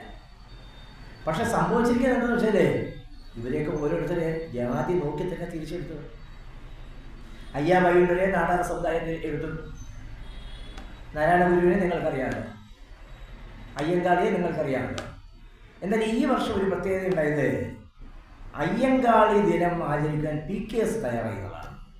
എനിക്ക് ഭയങ്കര സന്തോഷം ഉണ്ടായിരുന്ന കാര്യമാണ്. മറ്റേത് KPMS മാത്രമാണ്. KPMS തന്നെ 4-5 ഉണ്ട്. അവരാണ് ചെയ്തോളൂ. പക്ഷെ PKS തയ്യാറായി. PKS തയ്യാറായപ്പോൾ ഞാൻ ശ്രദ്ധിച്ചു ആരെല്ലാമാണ്, എങ്ങനെയുള്ള ഒരു ശരീരഘടനയുള്ളവരാണ് ഈ അയ്യങ്കാളിയുടെ പടം റോഡിൽ വെച്ച് അവിടെ കൊടിയെടുത്ത് നോക്കിയപ്പോൾ ദ്രാവിഡ സ്വഭാവമുള്ള ആൾക്കാർ മാത്രമാണ് ചെയ്തിട്ടുള്ളത്. അങ്ങനെ ആയിരിക്കരുത്. ഏത് പൊതു സ്വത്താണ്, അയ്യങ്കാളി പൊതു സ്വത്താണ്. നാരായണ ഗുരു പൊതു സ്വത്താണ്, എല്ലാവരുടെയുമാണ്. അതുകൊണ്ട് എല്ലാവരും ചേർന്ന് വേണം നാരായണ ഗുരുവിൻ്റെ ഓർമ്മദിനം ആചരിക്കുവാൻ, അയ്യങ്കാളിയുടെ ഓർമ്മദിനം ആചരിക്കുവാൻ. ആരും ആചരിക്കാത്ത ഒരു നവോത്ഥാന നായകരുണ്ട് നമുക്ക്. അത് ബ്രഹ്മാനന്ദ സ്വാമി ശിവയോഗിയാണ്. എന്താ കാര്യം വെച്ചാൽ അദ്ദേഹം ദൈവത്തെ അംഗീകരിച്ചില്ല എന്നതാണ്. ജാതിയും മതത്തെയും ദൈവത്തെ അംഗീകരിച്ചില്ല. അങ്ങനെയുള്ള ആരെയും അടുപ്പിക്കുക പോലും ചെയ്തില്ല. അതുകൊണ്ട് അദ്ദേഹത്തെ അനുകൂലിക്കുന്നവർ വളരെ കുറവാണ്. വലിയ തറവാട്ടുകാരനാണ്. നമ്മുടെ പ്രകാശ് കാരാട്ടിൻ്റെ ഒരു ബന്ധുവാണ് ബ്രഹ്മാനന്ദ സ്വാമി ശിവയോഗി. അദ്ദേഹത്തിൻ്റെ ആശ്രമം ആലത്തൂർ. സ്ത്രീകളെ കൂട്ടണം എന്ന് വിചാരിച്ച ആളാണ്. അദ്ദേഹത്തിൻ്റെ ഭാര്യയെ കൂടി, യോഗിനിയമ്മ ഭാര്യയെ കൂടി ചേർന്നിട്ടാണ് ഒന്നിച്ചാണ് ഒരു സാംസ്കാരിക പ്രവർത്തനം നടത്തിയത്. അങ്ങനെയുണ്ട്. അപൂർവം ചില ആളുകളാണ് നവോത്ഥാന പരിശ്രമം നടത്തിയതിൽ സ്ത്രീകളെ കൂടി കൂട്ടണം എന്ന് വിചാരിച്ചത്. അതിൽ പ്രധാനപ്പെട്ട ആൾ പൊയ്കയിൽ അപ്പച്ചനാണ്. പൊയ്കയിൽ അപ്പച്ചൻ സ്ത്രീകളുടെ കൂടി പങ്കാളിത്തം അദ്ദേഹത്തിൻ്റെ പരിശ്രമങ്ങൾ ഉണ്ടാകണം എന്ന് വിചാരിച്ച ഒരു സാംസ്കാരിക നായകനാണ്. ഇവരെല്ലാവരെയും നമ്മൾ ഒരേ കാറ്റഗറിയിൽ വേണം കാണാൻ. ഒറ്റ നിരയിൽ ബ്രഹ്മാനന്ദ സ്വാമി ശിവയോഗി, അയ്യ വൈകുണ്ഠർ, നാരായണ ഗുരു, മഹാനായ അയ്യങ്കാളി, പൊയ്യലപ്പച്ചൻ, ഇവരെല്ലാവരും ഒറ്റ നിരയിൽ വേണം നമ്മൾ കാണുന്നത്. പൊയ്യലപ്പച്ചൻ ഇവർ വേറെ പ്രത്യേകതയുള്ളത്, ഞാൻ കവിത എഴുത്തുകാരനായതുകൊണ്ട് ഞാൻ ശ്രദ്ധിച്ച ഒരു കാര്യം പറഞ്ഞു. ഇവരെല്ലാവരും അയ്യങ്കാളിയും ആറാട്ടുപുഴ വേലായുധ പണിക്കരും ഒഴിച്ചുള്ള എല്ലാ നവോത്ഥാന നായകന്മാരും കവിതയിലൂടെയാണ് സംസാരിക്കുന്നത്. ആറാട്ടുപുഴ വേലായുധ പണിക്കർ രക്തസാക്ഷിയായ നവോത്ഥാന നായകനാണ്. കൊല്ലപ്പെടുകയായിരുന്നു, കുത്തേറ്റ് വരികയായിരുന്നു. അദ്ദേഹം കവിതയൊന്നും എഴുതിയതായിട്ട് അറിയാൻ വയ്യ. അയ്യങ്കാളിക്ക് അത് സാധ്യമല്ലായിരുന്നു. പക്ഷേ നാരായണ ഗുരുവായാലും അയ്യാ വൈകുണ്ഠരായാലും എല്ലാവരും സാമ്പ്രദായികമായ വൃത്തത്തിൽ തന്നെ കവിത എഴുതി ആ ആശയം പ്രചരിപ്പിച്ചാണ്. ഒരു ജാതി, ഒരു മതം, ഒരു ദൈവം, മനുഷ്യന്, ഇത് ഒരു പ്രധാനപ്പെട്ട വൃത്തത്തിൽ എഴുതിയിട്ടുള്ള കവിതയാണ്. കവിതയിലൂടെയാണ് ഏറ്റവും പ്രധാനപ്പെട്ട ആശയം നമ്മളോട് പറഞ്ഞത്. സാമ്പ്രദായികമായ കവിതകൾ അനുഷ്ഠിക്കുന്ന വൃത്തമാണ് ഇതിനകത്തുള്ളത്. നാരായണ ഗുരുവിൻ്റെ വേറൊരു പ്രത്യേകത, അദ്ദേഹത്തെ മലയാളത്തിലെ ആദ്യത്തെ ബഹുഭാഷ കവിയായിട്ട് കാണണം എന്നുള്ളതാണ്. ആ വഴിക്കുള്ളൊരു അന്വേഷണം അധികകാലം നടത്തിയിട്ടില്ല. ബഹുഭാഷ കവി, 3 ഭാഷകളിൽ അദ്ദേഹത്തിന് എഴുതാനും വായിക്കാനും കവിത എഴുതാനും സാധിക്കുമായിരുന്നു. 3 ഭാഷകളിൽ, മലയാളത്തിൽ, സംസ്കൃതത്തിൽ, തമിഴിൽ നിന്നും തിരുക്കുറളിലെ കുറേ ഭാഗങ്ങൾ നാരായണ ഗുരു മലയാളത്തിലേക്ക് വിവർത്തനം ചെയ്തിട്ടുണ്ട്. അതിനൊക്കെയുള്ള കഴിവുണ്ടായിരുന്നു. മലയാളത്തിലെ ആദ്യത്തെ ബഹുഭാഷ കവിയായിരുന്നു നാരായണ ഗുരു. ആ രീതിയിൽ കൂടിയുള്ള ഒരു അടയാളപ്പെടുത്തൽ നമുക്ക് ഉണ്ടാകേണ്ടതായിട്ടുണ്ട്.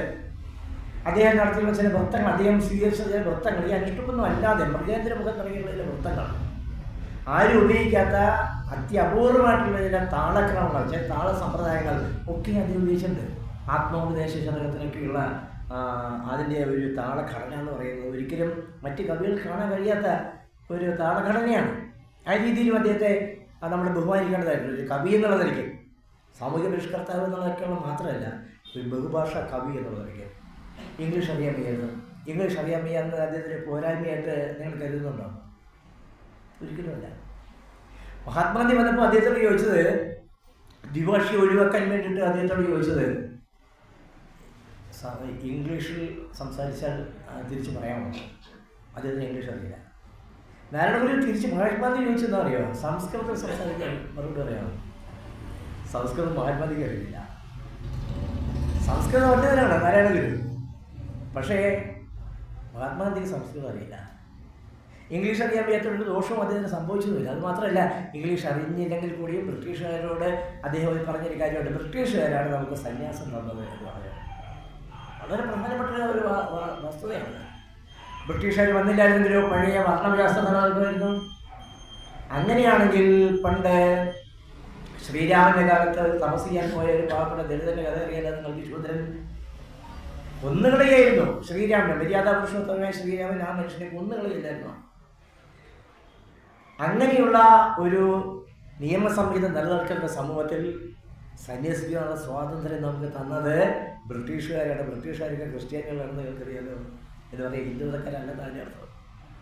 ഹിന്ദുമതക്കാരല്ല എനിക്ക് സന്യസിക്കാനുള്ള സ്വാതന്ത്ര്യം തന്നത്, എന്ന് നാരായണ ഗുരു തുറന്നു പറഞ്ഞിട്ടുണ്ട്.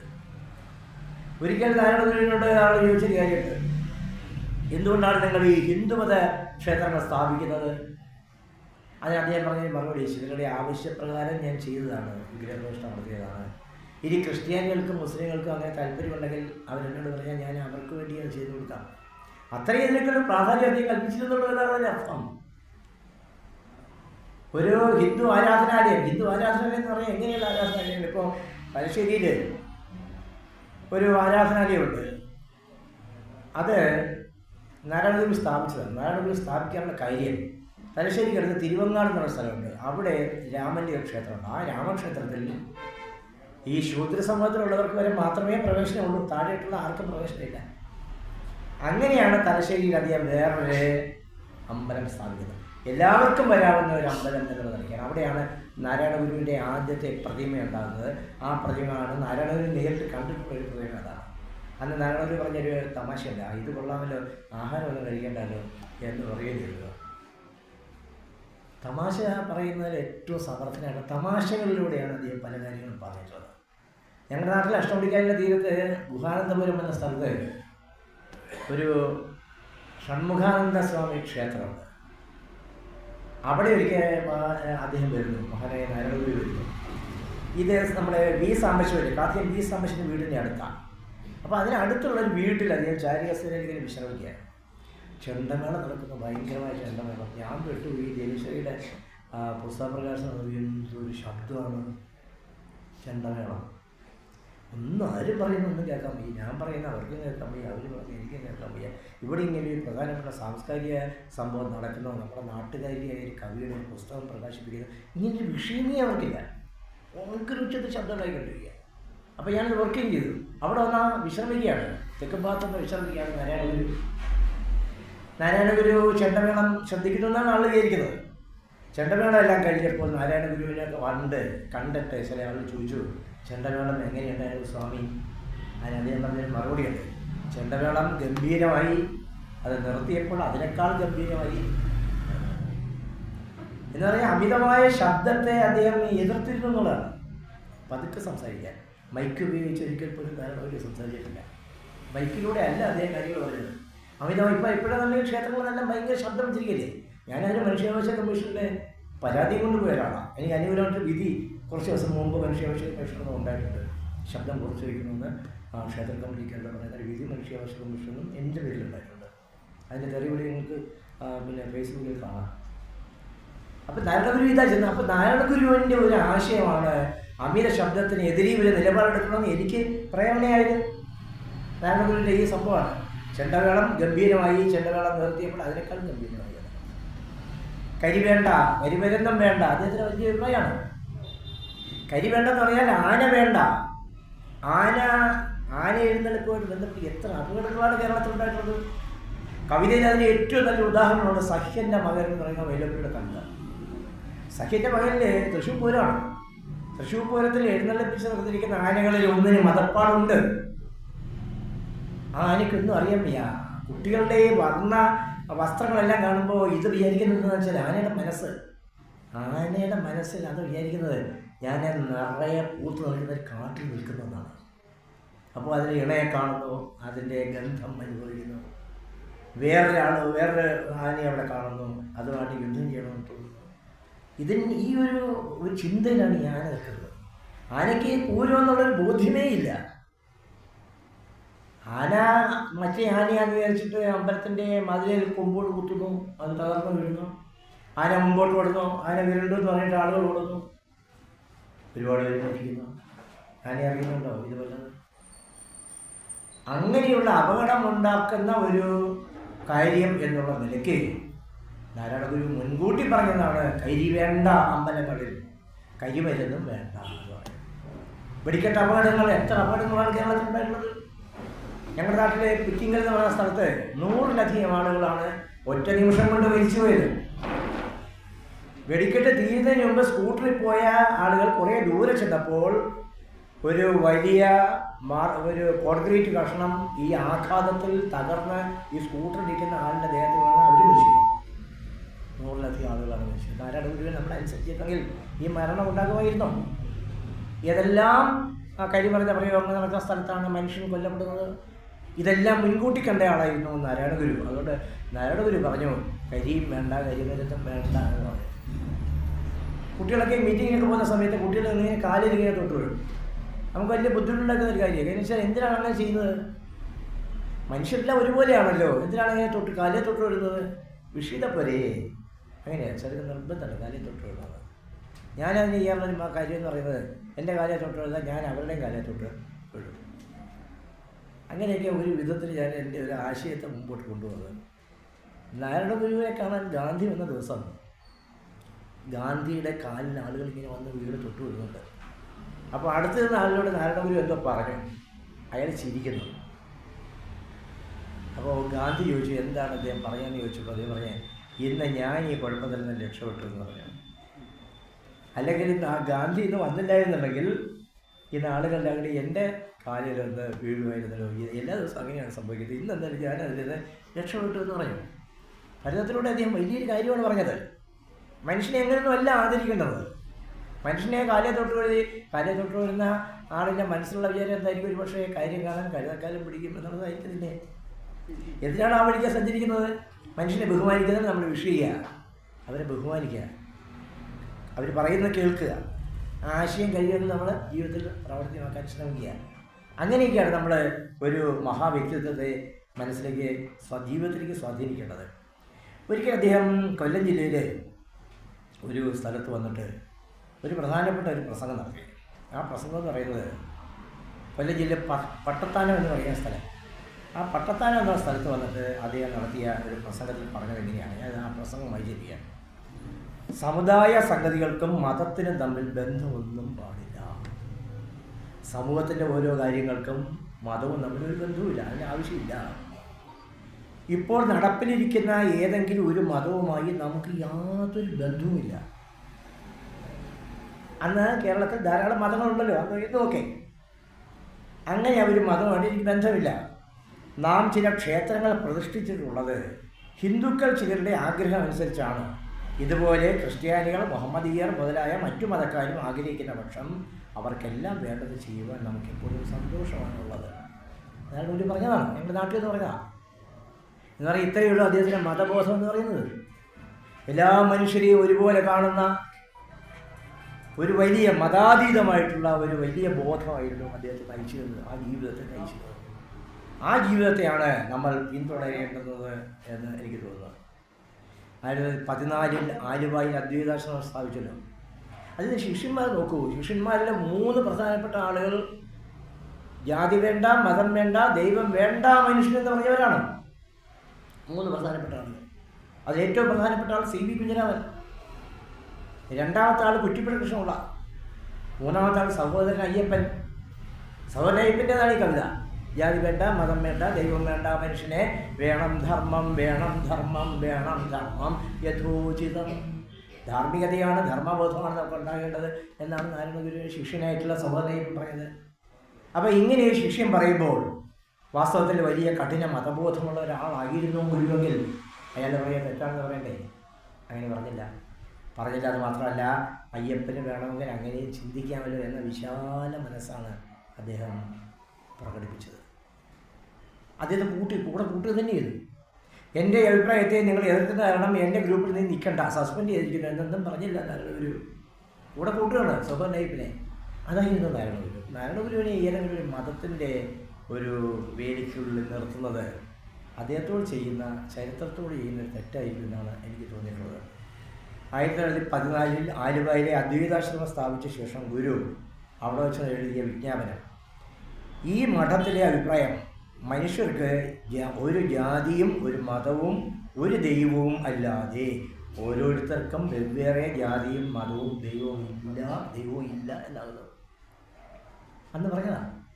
അപ്പോൾ അദ്ദേഹത്തിൻ്റെ ആ മനുഷ്യാവബോധം നമ്മൾ മനസ്സിലാക്കണ്ടേ? അതിനകത്തുനിന്ന് ഏതെങ്കിലും ഒരു ചെറിയ സമൂഹത്തിന് വേണ്ടിയിട്ടല്ല അദ്ദേഹം പറയുന്നത്, അല്ലെങ്കിൽ ഏതെങ്കിലും ഒരു വലിയ സമൂഹത്തിന് വേണ്ടിയിട്ടല്ല അദ്ദേഹം പറയുന്നത്. ശങ്കരാചാര്യ പറഞ്ഞാൽ അല്ല അദ്ദേഹം പറയുന്നത്. നേരെ മറിച്ച് ഒറ്റ ജാതി, മനുഷ്യൻ എന്ന ജാതി, മനുഷ്യനൊറ്റ മതം, ഈ രീതിയിലൊക്കെയാണ് അദ്ദേഹത്തിൻ്റെ ചിന്ത. അതുകൊണ്ട് അദ്ദേഹത്തെ നമുക്ക് ആ രീതിയിലാണ് കാണേണ്ടുന്നത് എന്നാണ് എനിക്ക് തോന്നിയിട്ടുള്ളത്. വേറെ എന്നുള്ളത് ക്ഷേത്ര നിർമ്മാണത്തെ പ്രോത്സാഹിപ്പിക്കരുതെന്ന് പറഞ്ഞ ആളാണ് നാരായണ ഗുരു. പറഞ്ഞാൽ വിശ്വസിക്കുമോ? ഇനി ക്ഷേത്രം ചെയ്യരുത് എന്ന് പറഞ്ഞാൽ ക്ഷേത്രമൊന്നും ഇനി വേണ്ട എന്ന് പറഞ്ഞ ആളാണ്. ഇനി ക്ഷേത്ര നിർമ്മാണത്തെ പ്രോത്സാഹിപ്പിക്കരുത്. ക്ഷേത്രത്തിലെ ജനങ്ങൾക്ക് വിശ്വാസം കുറഞ്ഞു വരികയാണ്. അമ്പലം പണിയാൻ പണം ചെലവിട്ടത് ദുർവ്യയമായി എന്ന് ദുഃഖിക്കാനിടയുണ്ട്. നിർബന്ധമാണെങ്കിൽ ചെറിയ ക്ഷേത്രങ്ങൾ വെച്ചുകൊള്ളട്ടെ, ശുചിയും മറ്റും ഉണ്ടാക്കുവാൻ ക്ഷേത്രം കൊള്ളാം. ജാതിഭേദം കൂടാതെ പൊതു ആരാധനാ സ്ഥലത്തെങ്കിലും ജനങ്ങളെ ഒന്നിച്ചു ചേർക്കുവാൻ ക്ഷേത്രങ്ങൾ വഴി കഴിയുമെന്ന് കരുതിയിരുന്നു. അനുഭവം മറിച്ചാണ്. അദ്ദേഹത്തിന് ആദ്യത്തെ വിചാരം ഇതാണ്. ക്ഷേത്രങ്ങൾ സ്ഥാപിക്കുമ്പോൾ അദ്ദേഹത്തിൻ്റെ വിചാരം ഇവിടെ ജനങ്ങളെ എല്ലാവരും ഒന്നിച്ചു നിർത്താമെന്നായിരുന്നു. അത് നടന്നില്ല. ആ വിഷമമാണ് അദ്ദേഹം ഈ കുറിപ്പിൽ പറയുന്നത്. അനുഭവം മറിച്ചാണ്. ക്ഷേത്രം ജാതി വ്യത്യാസത്തെ അധികമാക്കുന്നു. അതാണ് പ്രശ്നം. പൂജാരിയാർ ബ്രാഹ്മണൻ, അവിടെ ജോലി ചെയ്യേണ്ടുന്നവരാര് പ്രത്യേക അമ്പലവാസി സഹോദരപ്പെട്ട ആൾക്കാരുണ്ട്. അവർക്ക് മാത്രമേ അവിടെ ജോലി ചെയ്യാൻ സാധിക്കുകയുള്ളൂ. അതാണ് വിഷയം. അപ്പോൾ ജാതി വ്യവസ്ഥയെ കൂടുതൽ വർദ്ധിതമായ തരത്തിൽ നിലനിർത്തുകയാണ് ക്ഷേത്രങ്ങൾ ചെയ്യുന്നത്. അതുകൊണ്ട് അത് ശരിയായ ഒരു കാര്യമല്ല എന്നാണ് അദ്ദേഹം പറഞ്ഞത്. ജനങ്ങൾക്ക് വിദ്യാഭ്യാസം കൊടുക്കണം, അവർക്ക് അറിവുണ്ടാകട്ടെ, അത് തന്നെയാണ് അവരെ നന്നാക്കാനുള്ള മരുന്ന്. അതുകൊണ്ടാണ് അദ്ദേഹം പറഞ്ഞത് ഇഷ്ടംപോലെ വിദ്യാഭ്യാസ സ്ഥാപനങ്ങൾ ഉണ്ടാകണം, എല്ലാവരും പഠിക്കണം എന്ന് പറഞ്ഞത്. അയ്യങ്കാളിൻ്റെ ആഗ്രഹം അതെ. പഞ്ചമികളോട് ചൊല്ലുമ്പോൾ പഞ്ചമിക്ക് അവിടെ അഡ്മിഷൻ കൂടുതൽ ഞങ്ങൾക്കറിയാലോ കഥ. അന്ന് കഥയല്ല ചരിത്രം. അന്ന് അയ്യങ്കാളി പറഞ്ഞൊരു വാചകമുണ്ട്, എൻ്റെ കുഞ്ഞുങ്ങൾക്ക് നിങ്ങളുടെ സ്കൂളിൽ പ്രവേശനം നൽകുന്നില്ല എങ്കിൽ നിങ്ങളുടെ പാഠങ്ങളിൽ ഞങ്ങൾ പണിയെടുക്കുകയില്ല എന്ന് പറഞ്ഞു. ഇന്ത്യകളുടെ ആദ്യത്തെ പണിമുടക്കാണ് അയ്യങ്കാളി പ്രഖ്യാപിക്കുന്ന പണിമുടക്കം. കേരളത്തിലെ ഈ സർക്കാർ ചെയ്തിരിക്കുന്ന ഏറ്റവും അഭിമാനകരമായ ഒരു കാര്യം വിജയകാലിൻ്റെ പേര് അയ്യങ്കാളിയുടെ പേരിലാക്കിയെന്ന് മാത്രമല്ല, അതല്ല, ഈ പഞ്ചമി ഇരുന്ന ബെഞ്ച് സൂക്ഷിച്ചിരിക്കുന്നതാണ് ഊരൂട്ടമ്പലത്തെ സ്കൂളിൻ്റെ പേര് പഞ്ചമിയുടെയും ആ സ്കൂള് പഞ്ചമിയുടെയും അയ്യങ്കാളിയുടെയും ഓർമ്മയ്ക്ക് സമർപ്പിച്ചിരിക്കുകയാണ്. വല്ലാതെ നമ്മളെ വല്ലാതെ വികാരം കൊണ്ട് വിജൃംഭിതരാക്കുന്ന ഒരു കാര്യമാണ് ചെയ്തിരിക്കുന്നത്. അവിടെ ചെന്നാൽ പഞ്ചമി എന്നിരുന്ന ആ സ്കൂള് നമുക്ക് കാണുവാൻ സാധിക്കും. ഇതൊക്കെയാണ് നാരായണ ഗുരുവിനെ ഞാനും നിങ്ങളും അടക്കമുള്ള ആൾക്കാർ കുറേയെങ്കിലുമൊക്കെ തെറ്റിദ്ധരിച്ചിട്ടുണ്ടോ എന്ന് സംശയമുണ്ട്. നമുക്ക് നല്ല വഴിയെ പോകേണ്ടതായിട്ടുണ്ട്. നാരായണ ഗുരു അവസാനിപ്പിച്ചിടത്തുനിന്നാണ് നമ്മൾ ആരംഭിക്കേണ്ടത്. നാരായണ ഗുരു ആരംഭിച്ചിടത്തുനിന്നല്ല. നാരായണ ഗുരു ആരംഭിച്ചത് ശിവക്ഷേത്രത്തിൻ്റെ ശിവപ്രതിഷ്ഠയോട് കൂടിയാണെങ്കിൽ നാരായണ ഗുരു അവസാനിപ്പിക്കുന്നത് അദ്ദേഹത്തിൻ്റെ ജീവിതത്തിലെ ഏറ്റവും പക്വമായ അവസ്ഥയിൽ അദ്ദേഹം പറഞ്ഞത് നാം ജാതി മതങ്ങൾ ഉപേക്ഷിച്ചിട്ട് സംവത്സരങ്ങളായി എന്നാണ്. എനിക്ക് ജാതി മതമൊന്നുമില്ല, ഞാൻ ഉപേക്ഷിച്ചിട്ട് ഒരുപാട് വർഷങ്ങളായി എന്ന് അദ്ദേഹം പറഞ്ഞു. ഈ സ്റ്റേറ്റ്മെൻറ്റ് അദ്ദേഹം ഒപ്പിടുന്നത് 1916 മെയ് മാസം 28 1916 ആലുവാദ്വൈതാശ്രമത്തിലാണ് അത് നടക്കുന്നത്. അന്ന് രാത്രിയിൽ അദ്ദേഹം അനുഭവിച്ച ടെൻഷൻ, മാനസികമായ സംഘർഷം എത്ര വലുതായിരിക്കും അത് ഞാൻ ആലോചിച്ചിട്ടുള്ള കാര്യമാണ്. അന്ന് എനിക്ക് തോന്നിയൊരു കവിത, ഒരു രാത്രിയിൽ നാരായണ ഗുരുവിന് ഉറക്കമേ വരുന്നില്ല, മനുഷ്യനിങ്ങനെ ജാതീയമായി വിഘടിച്ച് നിൽക്കുകയാണല്ലോ എന്നൊക്കെ ഓർത്തിട്ട് വിഷമിച്ച്, എൻ്റെ കൂടെ നിൽക്കുന്ന ആൾക്കാർ ജാതിക്ക് വേണ്ടി വാദിക്കുന്നുള്ള കുറേ ആളുകൾ ഉണ്ടല്ലോ എന്നൊക്കെ ഓർത്തിട്ട് വിഷമിച്ച് ഉറങ്ങാതെ കിടക്കുന്ന നാരായണ ഗുരു അതീവ രാവിലെ എഴുന്നേറ്റ് ആലുവാപ്പുഴയിൽ കുളിക്കുന്നു. ആലുവാപ്പുഴയിലേക്ക് സ്നാനത്തിനായിട്ട് പോകുന്ന സമയത്ത് ശുക്രനക്ഷത്രത്തെ കാണുന്നു. അദ്ദേഹം സ്നാനം ചെയ്തിട്ട് വരുന്നത് ഒരു പുതിയ മനുഷ്യനായിട്ടാണ്. ആ പുതിയ മനുഷ്യനാണ് ആ സ്റ്റേറ്റ്മെൻറ്റ് ഉണ്ടാക്കിയത്. നാം ജാതിമതങ്ങൾ ഉപേക്ഷിച്ചിട്ട് സംവത്സരങ്ങളായി, എനിക്ക് ജാതിയും മതമൊന്നുമില്ല എന്ന്. ഇന്ന് നമുക്ക് എത്ര പേർക്ക് അത് പറയാൻ സാധിക്കും, ജാതി മതമൊന്നുമില്ല എന്ന്? നമുക്ക് എത്ര പേർക്ക് നമ്മുടെ കുട്ടികളെ സ്കൂളിൽ ജാതി വയ്ക്കാതെ ചേർക്കാൻ സാധിക്കും? ജാതി വയ്ക്കേണ്ടത് സംവരണത്തിന് വേണ്ടിയിട്ടാണ്. സംവരണം എന്തിനാണ്? സംവരണം നൂറ്റാണ്ടുകളായി അടിച്ചമർത്തപ്പെട്ട ഒരു ജനതയെ സാമൂഹിക ജീവിതത്തിൻ്റെ മുഖ്യധാരയിലേക്ക് കൊണ്ടുവരാൻ സംവരണം ആവശ്യമാണ്. അതിന് ജാതി പരസ്യമായിട്ട് പറയണമെന്നില്ല. എല്ലാ വിദ്യാർത്ഥികൾക്കും ഈ സംവരണ ആനുകൂല്യം ആവശ്യമുള്ള വിദ്യാർത്ഥികളുടെ ജാതി രഹസ്യമായിട്ട് രജിസ്റ്ററുകളിൽ സൂക്ഷിക്കാം. അതാണ് ചെയ്യേണ്ടത്. അയാളെ അപമാനിക്കാൻ, ജാതി പറഞ്ഞ് അപമാനിക്കാൻ ഇടയാക്കരുത് ഒരിക്കലും, ഒരു കുട്ടി പോലും. വടകരയ്ക്കടുത്ത് സ്കൂളിൽ ചെയ്ത് പറയാലേ, ജംസൺ ഗഞ്ച് കിട്ടാനുള്ള കുട്ടികളെ പെട്ടെന്ന് കണ്ടുപിടിക്കാൻ വേണ്ടിയിട്ട് ജാതി എഴുതി കെട്ടിത്തൂക്കി കഴുതേ വിട്ടിരുന്നു.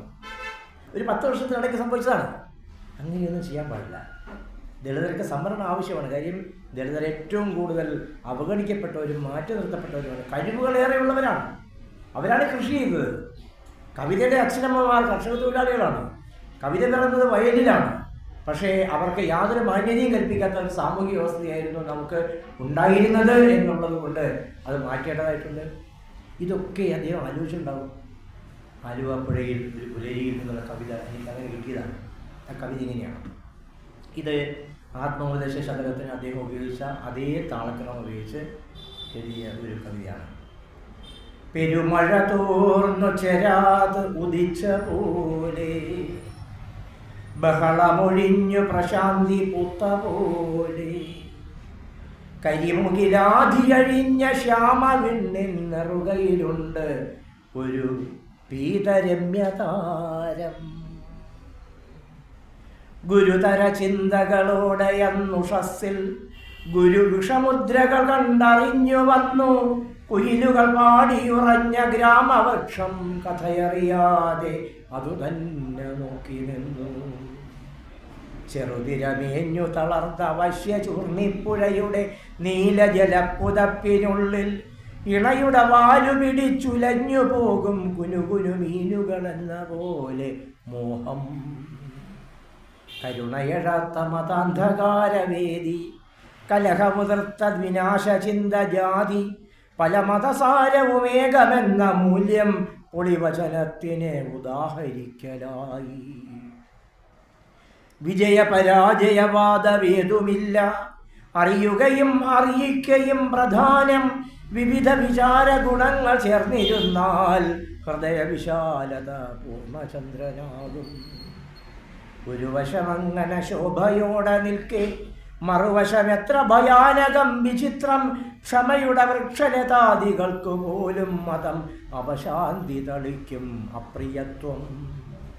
മനുജ വിഷാദമരങ്ങൾ കായ്ച്ചു നിൽക്കും മതജാതികളൊക്കെ വിട്ടു നമ്മൾ പല പല വത്സരമായി മർത്യബോധക്കൊടിയുടെ കീഴിൽ ഒരാശ്രമം പുലർത്തി. അവിടെ അനുയായി സഹോദരൻ ചിലപ്പോൾ ഗുരുവരുളായതു ശിഷ്യ ജീവിതങ്ങൾ. അതുവഴി ആദ്യ ശിവപ്രതിഷ്ഠ ചൂടിക്കയറിയ ജാതി വിശേഷണം പൊലിഞ്ഞു. പറവകൾ, പ്രാണികൾ, സസ്യജന്തുജാലം ഇവകളിലൊന്നിലുമില്ല ജാതി ദൈന്യം. അവയുടെ സുന്ദര ജീവിതം പഠിച്ചാൽ ഇവനിലുമില്ല അത് സ്നേഹശൂന്യമൂലം. അരുതരുത് എൻ്റെ മനുഷ്യ നെറ്റിയിന്മേൽ മതമലിനപ്പൊടി ചാർത്തുവാൻ വരല്ലേ. അരുത് അരുത് എൻ്റെ നനുത്ത മേൽപ്പുതപ്പിൽ കുടില കുജാതികൾ ചാപ്പകുത്തിടല്ലേ. അരുത് അരുത് എൻ്റെ മനുഷ്യ നെറ്റിയിന്മേൽ മതമലിനപ്പൊടി ചാർത്തുവാൻ വരല്ലേ. അരുത് അരുത് എൻ്റെ നനുത്ത മേൽപ്പുതപ്പിൽ കുടില കുജാതികൾ ചാപ്പകുത്തിടല്ലേ. ഇരുളിതു വേഗമൊഴിഞ്ഞു ജീവിതത്തെ സുഹൃതമയൂഖ മനോജ്ഞ തത്വമാക്കാൻ ശിവഗിരിയൂറി വരുന്നൊരു പ്രവാഹം പകലിരവ് എന്നിൽ ഉണർന്നിരിക്ക വേണം. മതി മതി ജാതി മതക്കുരുക്കിനുള്ളിൽ ഗതി അതിവേദന അർബുദം കണക്കെ കുളിമതിയാക്കുകയായി സൂര്യബിംബം ചെറുചിരിയോടെ മുഖത്തു നോക്കി നിന്നു. സ്നേഹഛായ നിറഞ്ഞ ശാന്തിഭവനം ശ്രദ്ധിച്ചു നിൽക്കെ പെരുത്തൂഹങ്ങൾക്കു വിലങ്ങു വെച്ചു വിജയം സ്വായത്തമാക്കി കൊടും ദ്രോഹപ്പാഴ്ചടി തീയിലിട്ട വിരലാൽ സ്വാതന്ത്ര്യ വിസ്ഫോടന ദാഹത്തിൻ്റെ ലിപിക്കു കീഴിൽ ഉടനെ കയ്യൊപ്പു ചാർത്തി ഗുരു. ആ സ്റ്റേറ്റ്മെൻറ്റിൽ ഗുരു ഒപ്പിടുകയാണ്. ഏതാണ് സ്റ്റേറ്റ്മെൻറ്റ്? നാം ജാതിഭേദം വിട്ടിട്ട് ഇപ്പോൾ ഏതാനും സംവത്സരങ്ങൾ കഴിഞ്ഞിരിക്കുന്നു. എന്നിട്ടും ചില പ്രത്യേക വർഗക്കാർ നമ്മെ ജാതി മതഭേദം എന്നാണ് പറയുന്നത്. ജാതി മാത്രമല്ല, ജാതിയും വിട്ടും മതവും വിട്ടും. അതുകൊണ്ട് ശ്രീനാരായണ ഗുരുവിൻ്റെ ജാതിയില്ലാ വിളംബരമല്ല, ജാതിയും മതവും ഇല്ലാതെ പറയുന്നത്. മതത്തെക്കുറിച്ച് പറയാൻ നമുക്ക് ചിലപ്പോൾ ഇച്ചിരി പേടി വരും. പല മതക്കാരും ആയുധധാരികളാണെന്നുള്ള തോന്നലുള്ളിൽ ചിലപ്പോൾ അങ്ങനെ വരും. അങ്ങനെയല്ല പറയേണ്ടത്. നാരായണ ഗുരുവിനെയാണ് നമ്മൾ പറയുന്നതെങ്കിൽ അദ്ദേഹം ജാതി മാത്രമല്ല വിട്ടത്, മതവും വിട്ടു. നാം ജാതി മതഭേദം വിട്ടിട്ട് ഇപ്പോൾ ഏതാനും സമ്മത്സരങ്ങൾ കഴിഞ്ഞിരിക്കുന്നു. എന്നിട്ടും ചില പ്രത്യേക വർഗ്ഗക്കാർ നമ്മെ അവരുടെ വർഗത്തിൽപ്പെട്ടതായി വിചാരിച്ചും പ്രവർത്തിച്ചും വരുന്നതായും അത് പൊതുവാൽ പലർക്കും നമ്മുടെ വാസ്തവത്തിന് വിരുദ്ധമായ ധാരണയ്ക്ക് ഇടയായി വന്നിട്ടുണ്ടെന്ന് അറിയുന്നു. നാം പ്രത്യേക ജാതിയിലോ മതത്തിലോ ഉൾപ്പെടുന്നില്ല. നാരദഗുരു പറഞ്ഞാണേ, ഞാൻ പറഞ്ഞല്ലേ. നാം പ്രത്യേക ജാതിയിലോ മതത്തിലോ ഉൾപ്പെടുന്നില്ല. വിശേഷിച്ചും നമ്മുടെ ശിഷ്യവർഗത്തിൽ നിന്നും മേൽപ്രകാരമുള്ളവരെ മാത്രമേ നമ്മുടെ പിൻഗാമിയായി വരത്തക്ക വിധം ആലുവ അദ്വൈതാശ്രമത്തിൽ ശിഷ്യസംഘത്തിൽ ചേർത്തിട്ടുള്ളൂ എന്നും മേലും ചേർക്കയുള്ളൂ എന്നും വ്യവസ്ഥപ്പെടുത്തിയിരിക്കുന്നതുമാകുന്നു. ഈ വസ്തുത പൊതുജനങ്ങളുടെ അറിവിലേക്കായി പ്രസിദ്ധം ചെയ്തിരിക്കുന്നു എന്ന് നാരായണ ഗുരു. ഇവിടെ മുതലാണ് നമ്മൾ നാരായണ ഗുരുവിനെ എൻ്റെ പാതയിലൂടെ സഞ്ചരിക്കേണ്ടത്. ആദ്യത്തെ നാരായണ ഗുരുവിൽ നിന്നല്ല, പക്വതയുള്ള ഏറ്റവും ഒടുവിൽ പുറപ്പെടുവിച്ച ഈ പ്രസ്താവനയിൽ നിന്നാണ് നമ്മൾ ജീവിതം ആരംഭിക്കേണ്ടത്. അങ്ങനെയാണെങ്കിൽ നമ്മൾ ജാതി പറയില്ല, ജാതി നോക്കില്ല, ഈഴവ മാട്രിമോണി അനുസരിച്ച് കല്യാണം കഴിക്കില്ല, നായർ മാട്രിമോണി അനുസരിച്ച് കല്യാണം കഴിക്കില്ല, ക്രിസ്ത്യൻ മാട്രിമോണി അനുസരിച്ച് കല്യാണം കഴിക്കില്ല, ഇസ്ലാം മാട്രിമോണി അനുസരിച്ച് കല്യാണം കഴിക്കില്ല. നമ്മൾ ആലോചിച്ച് നോക്കൂ, കേരളത്തിൽ ജാതി ഇല്ലെന്നല്ലേ നമ്മളൊക്കെ പറയുന്നത്.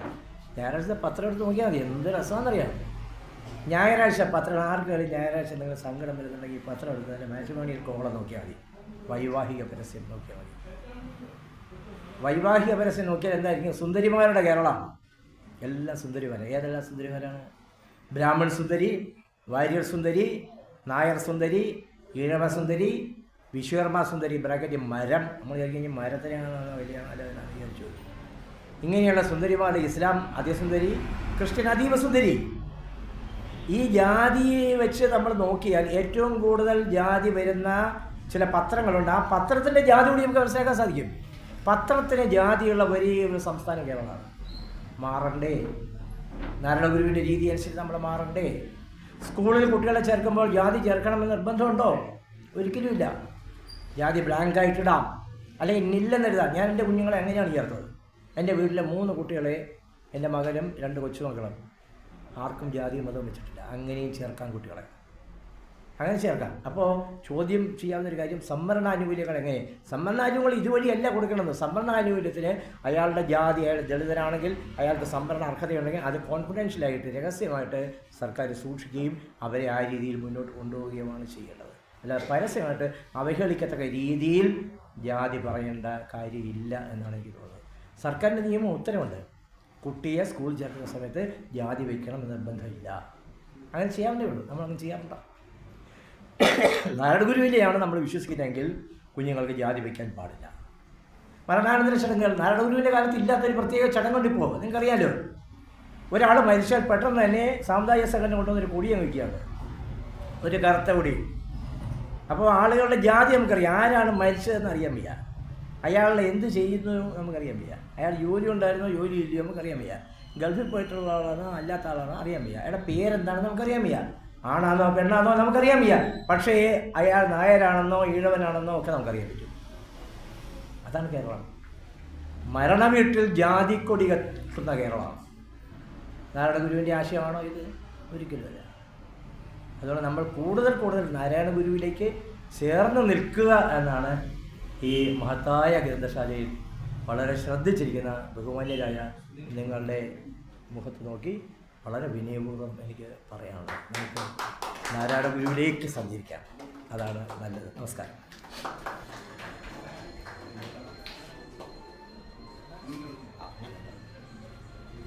സാധാരണ ഞാനിത് ആദ്യം പറയുന്നതാണ്, മറന്നു പോകുന്നുണ്ട്. എല്ലാവരുടെയും അനുവാദത്തോടുകൂടി മഹാത്മാഗാന്ധിയും നാരായണഗുരുവിനെയും ഡോക്ടർ BR അംബേദ്കറെ എല്ലാവരെയും സാക്ഷാത്കരിച്ചുകൊണ്ട് ഇവിടെ ഇരിക്കുന്ന എല്ലാ ബഹുമാന്യ വ്യക്തികളെയും, ഫൗണ്ടർ ശ്രീ P. നാരായണൻ, എത്ര വലിയ ജീവിതമാണ് അവർക്കൊക്കെ ഉണ്ടായിരുന്നത്. അതുകൊണ്ടല്ലേ നമുക്കിപ്പോൾ ഇവിടെ ഇത്തരം കാര്യങ്ങൾ സംസാരിക്കാൻ സാധിക്കുന്നത്. ആ വലിയ മനുഷ്യരെ എല്ലാം സാക്ഷാത്കരിച്ചുകൊണ്ട് ഈ സമ്മേളനം ഉദ്ഘാടനം ചെയ്തതായി അറിയിക്കുന്നു. നമസ്കാരം. അടുത്ത് മുഖ്യ അതിഥികളായിട്ട് 2 പേരെയാണ് നമ്മൾ വിളിച്ചിട്ടുള്ളത്. ഒന്ന് മേടയിൽ വിക്രമനും, അടുത്തത് സുനിൽകുമാർ എസ്. സുനിൽകുമാർ എസിനെ ആദ്യം ക്ഷണിക്കുന്നു, കാരണം മേടയിൽ വിക്രമൻ അനുവദിച്ചു. സ്നേഹ ബഹുമാനമുള്ള അധ്യക്ഷ, വേദിയിലിരിക്കുന്ന ഉദ്ഘാടകൻ കേരളത്തിലെ ഏറ്റവും പ്രഥമ ഗണനീയനായിട്ടുള്ള കവി ശ്രീ കുരീപ്പുഴ ശ്രീകുമാർ, പ്രിയമുള്ള സംഘാടകരെ, എത്തിച്ചേർന്നിട്ടുള്ള സുഹൃത്തുക്കളെ, അതുപോലെ എൻഡോമെൻ്റ് വാങ്ങുന്നതിന് വേണ്ടി എത്തിച്ചേർന്നിട്ടുള്ള വിദ്യാർത്ഥികളെ, ഞാൻ ഇതിനു മുമ്പും ഈ ഗ്രന്ഥശാലയിൽ കഴിഞ്ഞ വർഷത്തെ പരിപാടിയിൽ പങ്കെടുത്തിട്ടുള്ളതാണ്. ഏറ്റവും ഗംഭീരമായിട്ടുള്ള ഒരു പ്രഭാഷണമാണ് നിങ്ങൾ കേട്ട് കഴിഞ്ഞത്. ഈ ദിവസം, ഗുരു സ്മൃതിയുടെ ഈ ദിവസം നമുക്ക് അത്യാവശ്യം ഈ സമകാലികമായിട്ടുള്ള കേരള സമൂഹത്തിൻ്റെ പരിച്ഛേദമാണ് ഇവിടെ അവതരിപ്പിക്കുന്നത്.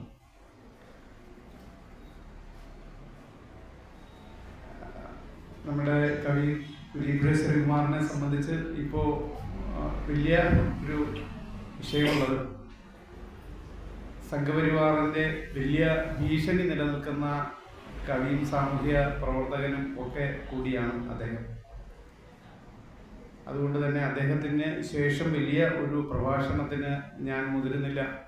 ഈ സാഹചര്യം, ഇന്നത്തെ ഈ ദിവസത്തിൻ്റെ പ്രത്യേകത, ഈ സ്മൃതി ദിനത്തിൻ്റെ പ്രത്യേകത തന്നെ നാം മറന്നുകൊണ്ടിരിക്കുന്ന, നമ്മുടെ കുട്ടികളിൽ നിന്നും അന്യവൽക്കരിച്ചുകൊണ്ടിരിക്കുന്ന നമ്മുടെ പൊതുസമൂഹം മറവിയിലേക്കും വിസ്മൃതിയിലേക്കും തള്ളിവിടപ്പെട്ടുകൊണ്ടിരിക്കുന്ന നാരായണ ഗുരുവിൻ്റെ ആശയങ്ങൾ നമ്മുടെ സമൂഹത്തിൽ പ്രചരിപ്പിക്കാം. നവോത്ഥാന ആശയങ്ങൾ സമൂഹത്തിൽ പ്രചരിപ്പിക്കുവാനും നവോത്ഥാന ആശയങ്ങൾക്ക് അനുസൃതമായൊരു ജീവിതക്രമം ചിട്ടപ്പെടുത്തുവാനും പുതിയ തലമുറയെ പ്രചോദിപ്പിക്കുകയാണ് ഇന്നത്തെ ഏറ്റവും പ്രധാനപ്പെട്ട ചുമതല എന്ന് ഞാൻ വിശ്വസിക്കുകയാണ്. പ്രധാനപ്പെട്ട സംഗതി, ഈ ദിവസത്തിൻ്റെ പ്രധാനപ്പെട്ട സംഗതിയെല്ലാം തന്നെ ഇവിടെ സൂചിപ്പിച്ചു പോയിട്ടുണ്ട്. അതുകൊണ്ട് ഞാൻ അതിലേക്കൊന്നും തന്നെ കടന്നു പോകുന്നില്ല. ഇവിടെ ജാതി രഹിതമായിട്ടുള്ള സമൂഹം സൃഷ്ടിക്കുന്നതിന് വേണ്ടിയിട്ടുള്ള പ്രവർത്തനങ്ങൾക്കിടയിൽ ജാതീയതയിലേക്ക് വഴുതി വീണിട്ടുള്ളവരാണ് നമ്മുടെ സാമൂഹിക പരിഷ്കർത്താക്കളിലേറെ. നാം എത്രത്തോളം മുന്നോട്ട് കുതിക്കാൻ വേണ്ടി ശ്രമിക്കുമ്പോഴും ജാതീയതയും സനാതനവും നമ്മെ വരിഞ്ഞു മുറുക്കുന്ന രാഷ്ട്രീയവും സാമൂഹികവുമായിട്ടുള്ള ചുറ്റുപാടുകളിലേക്ക് നാം എത്തിച്ചേരുകയാണ്. ഇതിനെതിരായി ജാഗരൂകരായിരിക്കുക എന്നുള്ളത് മാത്രമാണ് നമ്മുടെ ചുമതല. ഈ ദിവസത്തിൻ്റെയും ഏറ്റവും പ്രധാനപ്പെട്ട പ്രത്യേകത ഇത് തന്നെയാണ്. വിദ്യാഭ്യാസത്തിനും അതുപോലെ അക്ഷരങ്ങളെ പ്രതീക്ഷിച്ചു എന്നുള്ളതാണ് ഗുരുദേവൻ്റെ ഏറ്റവും പ്രധാനപ്പെട്ട പ്രത്യേകത. സനാതന ധർമ്മത്തിന് എതിരായി സനാതനവാദികളുടേതായിട്ടുള്ള ഗുരുദേവനായി നമ്മുടെ ഗുരുദേവനെ മാറ്റിയെടുക്കാൻ വേണ്ടിയിട്ടുള്ള ബോധപൂർവമായിട്ടുള്ള പരിശ്രമം നടക്കുന്ന കാലയളവാണ്. രവീന്ദ്രനാഥ ടാഗോർ അദ്ദേഹവുമായി സംസാരിച്ച് ശിവഗിരിയിൽ നിന്ന് ഇറങ്ങുമ്പോൾ അദ്ദേഹം പറഞ്ഞത്, പരമഹംസന്മാരിൽ ഏറ്റവും പ്രധാനപ്പെട്ട ആളാണ് ശ്രീനാരായണ ഗുരുദേവൻ എന്നാണ്. ആത്മീയ ജീവിതത്തെക്കുറിച്ച് മാത്രം എല്ലാ ഋഷിവര്യന്മാരും പരാമർശിക്കുകയും ആത്മീയതയാണ് ഏറ്റവും വലിയ ജീവിത ക്രമമെന്ന് പറയുമ്പോഴും അതല്ല, ഭൗതികമായിട്ടുള്ള ജീവിതത്തിൻ്റെ മേന്മകളെ സംബന്ധിച്ചും ഭൗതിക ജീവിതത്തിലെ യാഥാർത്ഥ്യങ്ങളെ സംബന്ധിച്ചും സംസാരിച്ച ഗുരുവിനെയാണ് അദ്ദേഹം വ്യത്യസ്തനായി കണ്ടത്. നവകേരളത്തിൻ്റെ ശില്പികളിൽ ഒരാളും കേരളത്തിൻ്റെ സാമൂഹിക പരിഷ്കർത്താക്കളിൽ പ്രഥമഗണനീയമായിട്ടുള്ള ഗുരുവിൻ്റെ ആശയങ്ങളെ വിസ്മരിച്ചുകൊണ്ട് കേരള സമൂഹത്തിന് ഇനിയും മുന്നോട്ട് പോകാൻ വേണ്ടി സാധിക്കില്ല. ആ നിലയിൽ കേരള സമൂഹത്തെ അത്രയധികം സ്വാധീനിച്ചിട്ടുള്ള മഹത് വ്യക്തിത്വങ്ങളിലൊന്നാണ് ശ്രീനാരായണ ഗുരുദേവൻ. അദ്ദേഹത്തിൻ്റെ പ്രബോധനങ്ങളും പ്രവർത്തനങ്ങളും ഒക്കെ നേരിട്ട് പതിഞ്ഞ ഭൂമിയാണിത് എന്നറിയാം. അതുകൊണ്ട് തന്നെ ഈ ദിവസത്തിൻ്റെ ഏറ്റവും പ്രധാനപ്പെട്ട പ്രത്യേകത ആ ആശയങ്ങളുടെ പ്രചരണമാണ്. ഇവിടെ എത്തിച്ചേർന്നിട്ടുള്ള പ്രിയപ്പെട്ട എല്ലാവരെയും ഹൃദയത്തോട് അഭിനന്ദിച്ചുകൊണ്ട് ഈ പരിപാടിയിൽ എന്നെ ക്ഷണിച്ച സംഘാടകരോട് നന്ദി രേഖപ്പെടുത്തിക്കൊണ്ട് എൻ്റെ വാക്കുകൾ ഉപസംഹരിക്കുന്നു. നന്ദി. സഹായ വിതരണം ഇങ്ങനെ ഇവിടെ ഏർപ്പെടുത്തിയിട്ടുള്ള പരിചയപ്പെടും അത് നമ്മുടെ സെക്രട്ടറി രാജിവെച്ചിരിക്കുന്നു. നമ്മുടെ ഗ്രന്ഥശാലയിൽ 1981 ഡോക്ടർ എ രാമകൃഷ്ണൻ അവരുടെ നാമധേയത്തിൽ ആരംഭിച്ച ഒരു എൻഡോമെൻ്റാണ് ഉണ്ടായിരുന്നത്. ഈ ഡോക്ടർ എ രാമകൃഷ്ണൻ അദ്ദേഹം ഈ ഗ്രന്ഥശാലയിൽ ഈ പുതിയ ബിൽഡിങ്ങിൻ്റെ തറക്കല്ലിട്ട അദ്ദേഹമാണ്. അദ്ദേഹത്തിൻ്റെ പേരിൽ അദ്ദേഹത്തിൻ്റെ മക്കൾ ആരംഭിച്ചതാണ് ആ എൻഡോമെൻറ്റ്. 81 ആരംഭിച്ച ഒരു എൻഡോമെൻറ്റിൽ നിന്ന് ഇന്ന് 8 എൻഡോമെൻറ്റുകളും ഇവിടെ നിലനിൽക്കുന്നുണ്ട്. 8 എൻഡോമെൻറ്റുകൾ, 8 കുടുംബക്കാർ അവരുടെ വീട്ടിൻ്റെ പ്രധാനപ്പെട്ട ആളിൻ്റെ മരിച്ചുപോയ ആളുടെ സ്മരണ നിലനിർത്തുന്നതിന് വേണ്ടി നിർദ്ധരായ കുട്ടികൾക്ക് ധനസഹായം കൊടുക്കുകയും അതോടൊപ്പം തന്നെ കുളത്തൂർ ഗവൺമെൻറ് ഹയർ സെക്കൻഡറി സ്കൂളിൽ നിന്ന് ഉയർന്ന മാർക്ക് വാങ്ങി വിജയിച്ച കുട്ടികൾക്ക് സാമ്പത്തിക സഹായം നൽകുന്നതിന് വേണ്ടി നിശ്ചിത തുകകൾ ഇവിടെ ഗ്രന്ഥശാലയുടെ പ്രത്യേക കമ്മിറ്റികളിൽ നിക്ഷേപിക്കുകയും ബാങ്കുകളിൽ നിക്ഷേപിക്കുകയും കമ്മിറ്റികൾക്ക് അതിൻ്റെ അധികാരം ചുമതലപ്പെടുത്തുകയും ചെയ്തിട്ടുണ്ട്. അങ്ങനെ നിലനിൽക്കുന്ന 8 എൻഡോമെൻറ്റുകളുണ്ട്. അതിനുശേഷം ഇവിടെ ഓരോ വർഷവും പഠന സഹായങ്ങൾ നൽകുന്ന ആൾക്കാരുണ്ട്, അതുപോലെ തന്നെ ചികിത്സാ സഹായം നൽകുന്ന ആൾക്കാരുണ്ട്. ഇക്കൂട്ടത്തിൽ ഈ വർഷം ഒരു കുട്ടിയുടെ ഒരു പേര് വെളിപ്പെടുത്താൻ തയ്യാറല്ലാത്ത ഒരു അഭ്യുദയകാംക്ഷിയായ ഒരു ഗ്രന്ഥശാല സ്നേഹിയായ ഒരു അച്ഛൻ തൻ്റെ മകൾക്ക് വിദ്യാഭ്യാസ മികവിന് ആ കുട്ടി പഠിച്ചുകൊണ്ട സ്ഥാപനത്തിൽ നിന്നും നിരവധി തവണകളിൽ ലഭിച്ച സാമ്പത്തിക സഹായം സ്വരുക്കൂട്ടി വെച്ച് അത് ആ തുക ഇവിടെ കുട്ടികൾക്ക് പഠന സഹായം നൽകുന്നതിന് വേണ്ടി ഇവിടെ ഏൽപ്പിച്ചിട്ടുണ്ട്. ആ തുക 3800 രൂപ വീതം 2 കുട്ടികൾക്കാണ് കൊടുക്കുന്നത്. അതോടൊപ്പം തന്നെ പിന്നെ വിവിധ ചികിത്സാ സഹായങ്ങളും പഠന സഹായങ്ങളും ഈ ഗ്രന്ഥശാലയിൽ നിലനിൽക്കുന്നു, നിർവഹിച്ചു വരുന്നു എന്നുള്ളവരെ അറിയിച്ചുകൊണ്ട് നമുക്ക് ആ കർത്തവ്യത്തിലേക്ക് കടക്കാം. എൻഡോമെൻറ്റുകൾ വിതരണം ചെയ്യുന്നതിന് വേണ്ടി നമ്മുടെ വിശിഷ്ട വ്യക്തികളുണ്ട്. ആ പേര് വായിക്കുന്ന മുറയ്ക്ക് വന്ന് സ്വീകരിക്കണമെന്ന് അഭ്യർത്ഥിക്കുകയാണ്. നമ്മുടെ മുഖ്യ അതിഥി നമ്മുടെ കുരുപ്പുഴ ശ്രീകുമാർ സാറിനെ ക്ഷണിക്കുകയാണ്. +2 കുളത്തൂർ ഗവൺമെൻറ് ഹൈസ്കൂളിൽ +2 സയൻസ് വിഭാഗത്തിൽ ഏറ്റവും ഉയർന്ന മാർക്ക് വാങ്ങിയ Kiran B, son of Babu Kiran Nivas Kazhakkoottam, ആ കുട്ടി വന്നിട്ടുണ്ടെങ്കിൽ ഒരു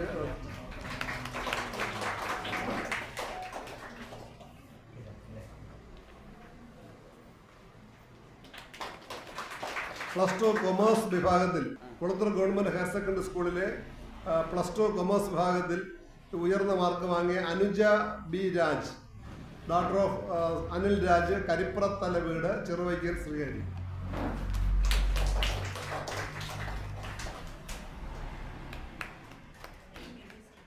ഹയർ സെക്കൻഡറി സ്കൂളിൽ SSLC വിഭാഗത്തിൽ ഉയർന്ന മാർക്ക് വാങ്ങിയ Anaswara S, daughter of Suresh Kumar R, Charuvila വീട്, കിഴക്കൻകര കുളത്തൂർ.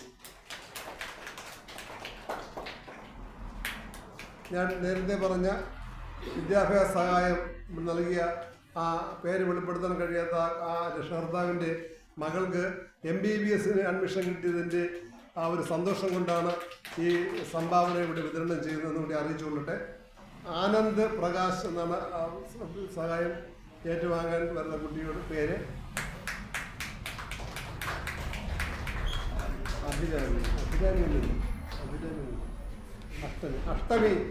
അഷ്ടമി AL, രണ്ടാമത്തെ കുട്ടി.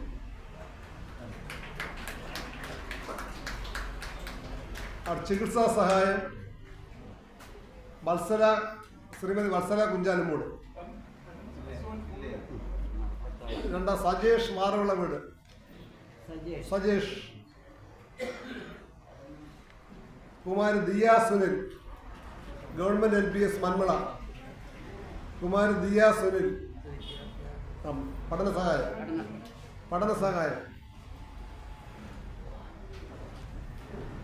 മാസ്റ്റർ ആദിത്യ രാഗ്, സതീഷ് ബാബുവിൻ്റെ മകൻ, ശ്രീ സതീഷ് ബാബുവിൻ്റെ പട്ടത്തുള്ള. Aditya Rag, son of Satheesh Babu. അടുത്ത പഠന സഹായം കുമാരി കൃതിക 3ാം standard, Kulathur LPS. Master Sonu, Sonu.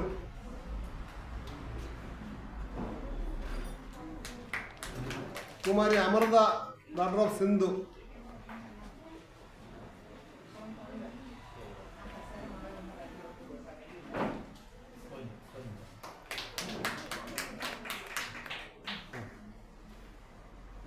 Master Abhijith A, son of Vinitha.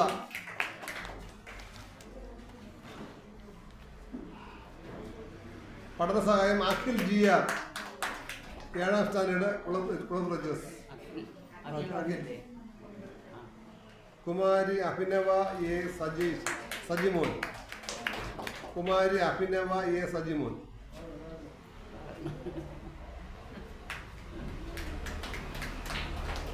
Master നകുൽദാസ്.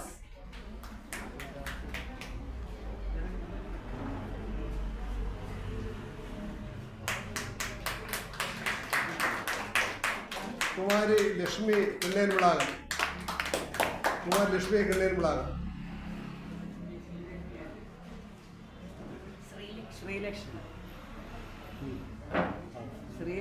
Sreelakshmi. ഇവിടെ വിതരണം ചെയ്യപ്പെട്ട എൻഡോമെൻറ്റുകളുടെ അർഹരായിട്ടുള്ള പഠന സഹായത്തിനും ചികിത്സാ സഹായങ്ങൾക്കും അർഹരായിട്ടുള്ള കുട്ടികളുടെ പേരും മേൽവിലാസവും നമുക്ക് സ്കൂളിൽ നിന്ന് തന്നെയാണ് എടുത്തിട്ടുള്ളത്. സ്കൂളിൽ നിന്ന് അവിടെ അധ്യാപകരോട് ബന്ധപ്പെട്ട് രേഖാമൂലം വാങ്ങിയതിൻ്റെ അടിസ്ഥാനത്തിലാണ് വിതരണം ചെയ്തിട്ടുള്ളതെന്നുള്ള കാര്യം കൂടി ഈ സദസ്സിനെ അറിയിക്കുകയാണ്. നമ്മുടെ ഇവിടെ ഓണാഘോഷ പരിപാടി നടന്നപ്പോൾ വിനോദ കായിക മത്സരങ്ങൾ നടന്നു. ആ വിനോദ കായിക മത്സരങ്ങളിൽ പ്രൈസ് കൊടുത്തിട്ട് നമുക്ക് പിള്ളേരുടെ താല്പര്യം കണ്ടിട്ട് നമുക്ക് അമിതമായിട്ട് ചില ഐറ്റങ്ങൾ കൂടി നടത്തേണ്ടി വന്നു. ആ വകയിൽ പ്രൈസ് കിട്ടാൻ ഉള്ള കുട്ടികളുണ്ടായിരുന്നു. അതിൽ അപർണ, നമ്മുടെ സുരേഷ് സുനിൽകുമാറിനെ വിളിക്കുകയാണ്. സുനിൽകുമാർ അപർണ ജനനി ഫസ്റ്റ്, 1ാം സ്ഥാനം. ജനനി ഉണ്ടോ? ജനനി ഫസ്റ്റ്. രണ്ട് ഫസ്റ്റ്. ജനനിക്ക് 2 ഫസ്റ്റ്. അപർണയ്ക്ക് 2 സെക്കൻഡ്. അപർണയോട് വന്നിട്ടുണ്ടോ? അപർണയ്ക്ക് 2 സെക്കൻഡ്. അപർണ വൈഷ്ണവിക്ക് 1 സെക്കൻഡ് ഉണ്ട്. വൈഷ്ണവി ഉണ്ടോ? വൈഷ്ണവിക്ക് 1 സെക്കൻഡ്. അത് ശിവനന്ദയ്ക്ക് 1 സെക്കൻഡ്. ശിവനന്ദ ഉണ്ടോ? ഓക്കെ, തോന്നുന്നു.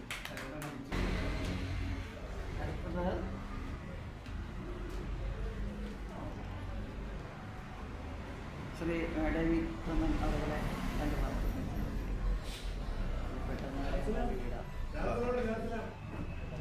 അതെ. ബഹുമാനപ്പെട്ട അധ്യക്ഷ, ബഹുമാനപ്പെട്ട ഉദ്ഘാടകൻ, വേദിയിലുള്ള സുനിൽകുമാർ, ഗുരുവിനെ സ്മരിച്ചുകൊണ്ടുള്ള ഇന്നത്തെ ഈ ദിവസം ലോകമെമ്പാടും ഗുരുദേവധർമ്മം പുലർത്താൻ ആഗ്രഹിക്കുന്ന, അല്ലെങ്കിൽ അതനുസരിച്ച് ജീവിക്കുവാൻ ആഗ്രഹിക്കുന്ന മനുഷ്യരായിട്ടുള്ള മുഴുവൻ പേരും ഇന്ന് ആചരിക്കുകയാണ്. അതിൻ്റെ ഭാഗമായാണ് നമ്മുടെ ലൈബ്രറിയും ഇങ്ങനെ ഒരു ദിനാചരണം സംഘടിപ്പിച്ചിട്ടുള്ളത്. ദിനാചരണത്തോടനുബന്ധിച്ച് ഇപ്പോൾ ഇവിടെ നൽകിയ സമ്മാനമല്ല, അതിന് നിങ്ങൾക്ക് കിട്ടിയ ഉപകാരങ്ങൾ കുട്ടികളാണ് കൂടുതലും വാങ്ങിയത് ഇവിടെ ഉള്ളത്. ഇനിയും കൂടുതൽ ഉയരങ്ങളിലേക്ക് എത്തേണ്ടതായിട്ടുള്ള കുട്ടികളാണ് ഇവിടെ ഉള്ളത്. നേരത്തെ ശ്രീകുമാർ സാർ ഇവിടെ സംസാരിച്ചപ്പോൾ മഹാത്മാഗാന്ധിയെയും അതുപോലെ തന്നെ അംബേദ്കറെയും അതുപോലെ തന്നെ ശ്രീനാരായണ ഗുരുവിനെയും ചട്ടമ്പി സ്വാമികളെയും ഒക്കെ അങ്ങനെ തുടങ്ങിയ അയ്യങ്കാളിയെയും തുടങ്ങിയിട്ടുള്ള മഹാരഥന്മാരുടെ അവരുടെ ചില വാക്കുകൾ, വചനങ്ങൾ ഇവിടെ പറഞ്ഞു. ഈ പറഞ്ഞ കാര്യങ്ങളെല്ലാം ഈ ലൈബ്രറിക്കകത്തുണ്ട്. ഈ വന്നിട്ടുള്ള കുട്ടികളോടാണ് ഞാൻ പറയുന്നത്, ഈ ലൈബ്രറിക്കകത്ത് ഇല്ലാത്ത ഒന്നുമില്ല. അവരുടെ ജീവിത ചരിത്രങ്ങൾ, അവർ പറഞ്ഞ കാര്യങ്ങൾ എല്ലാം ഇവിടെ ഉണ്ട്. നിങ്ങൾ വളരുന്നതോടൊപ്പം നിങ്ങളെ അറിവുകളും വളരണമെങ്കിൽ നാളെ വന്ന് അംഗമാകാത്തവരൊക്കെ വന്ന് അംഗമായിക്കോളും. ഈ ലൈബ്രറിയിൽ അംഗത്വം എടുക്കാത്ത ഏതെങ്കിലും കുട്ടിയുണ്ടെങ്കിൽ, ഇവിടെ പങ്കെടുത്തിട്ടുണ്ടെങ്കിൽ നാളെ വന്ന് തന്നെ അംഗത്വം എടുക്കണം. അംഗത്വം എടുക്കുക മാത്രമല്ല, ഇതുപോലെയുള്ള മഹാരഥന്മാരുടെ ജീവിത ചരിത്രങ്ങൾ അത് വായിക്കുന്നതിന് പ്രത്യേക താല്പര്യം കൊടുക്കണം. ആ ജീവിത ചരിത്രങ്ങൾ വായിച്ച് വേണം, അവരെ പോലെ ആകാൻ കഴിഞ്ഞില്ലെങ്കിലും അവർ സ്വീകരിച്ച നയങ്ങളെ, ആ തത്വങ്ങളെ അനുസരിച്ച് ജീവിക്കാൻ കഴിയുന്ന വ്യക്തികളായി നമുക്ക് മാറാൻ വേണ്ടിയിട്ട് കഴിയും.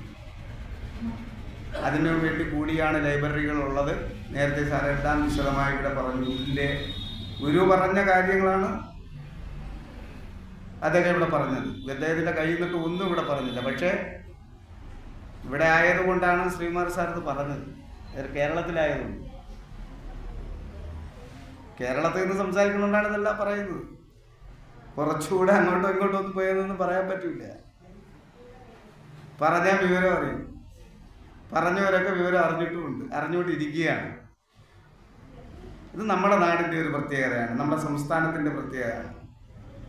ഗുരുവിനെ പോലെയുള്ള മഹാരഥന്മാർ, നവോത്ഥാന നായകർ നമുക്ക് നൽകിയ സ്വാതന്ത്ര്യത്തിൻ്റെ ഫലമായിട്ടാണ്, അല്ലെങ്കിൽ ആ സ്വാതന്ത്ര്യത്തിൻ്റെ പച്ചയിലാണ് ഇതുപോലെയുള്ള ആളുകൾ നമുക്ക് അത് പകർന്നു വരാൻ സംസാരിക്കാൻ വേണ്ടിയിട്ട് കഴിയുന്നു.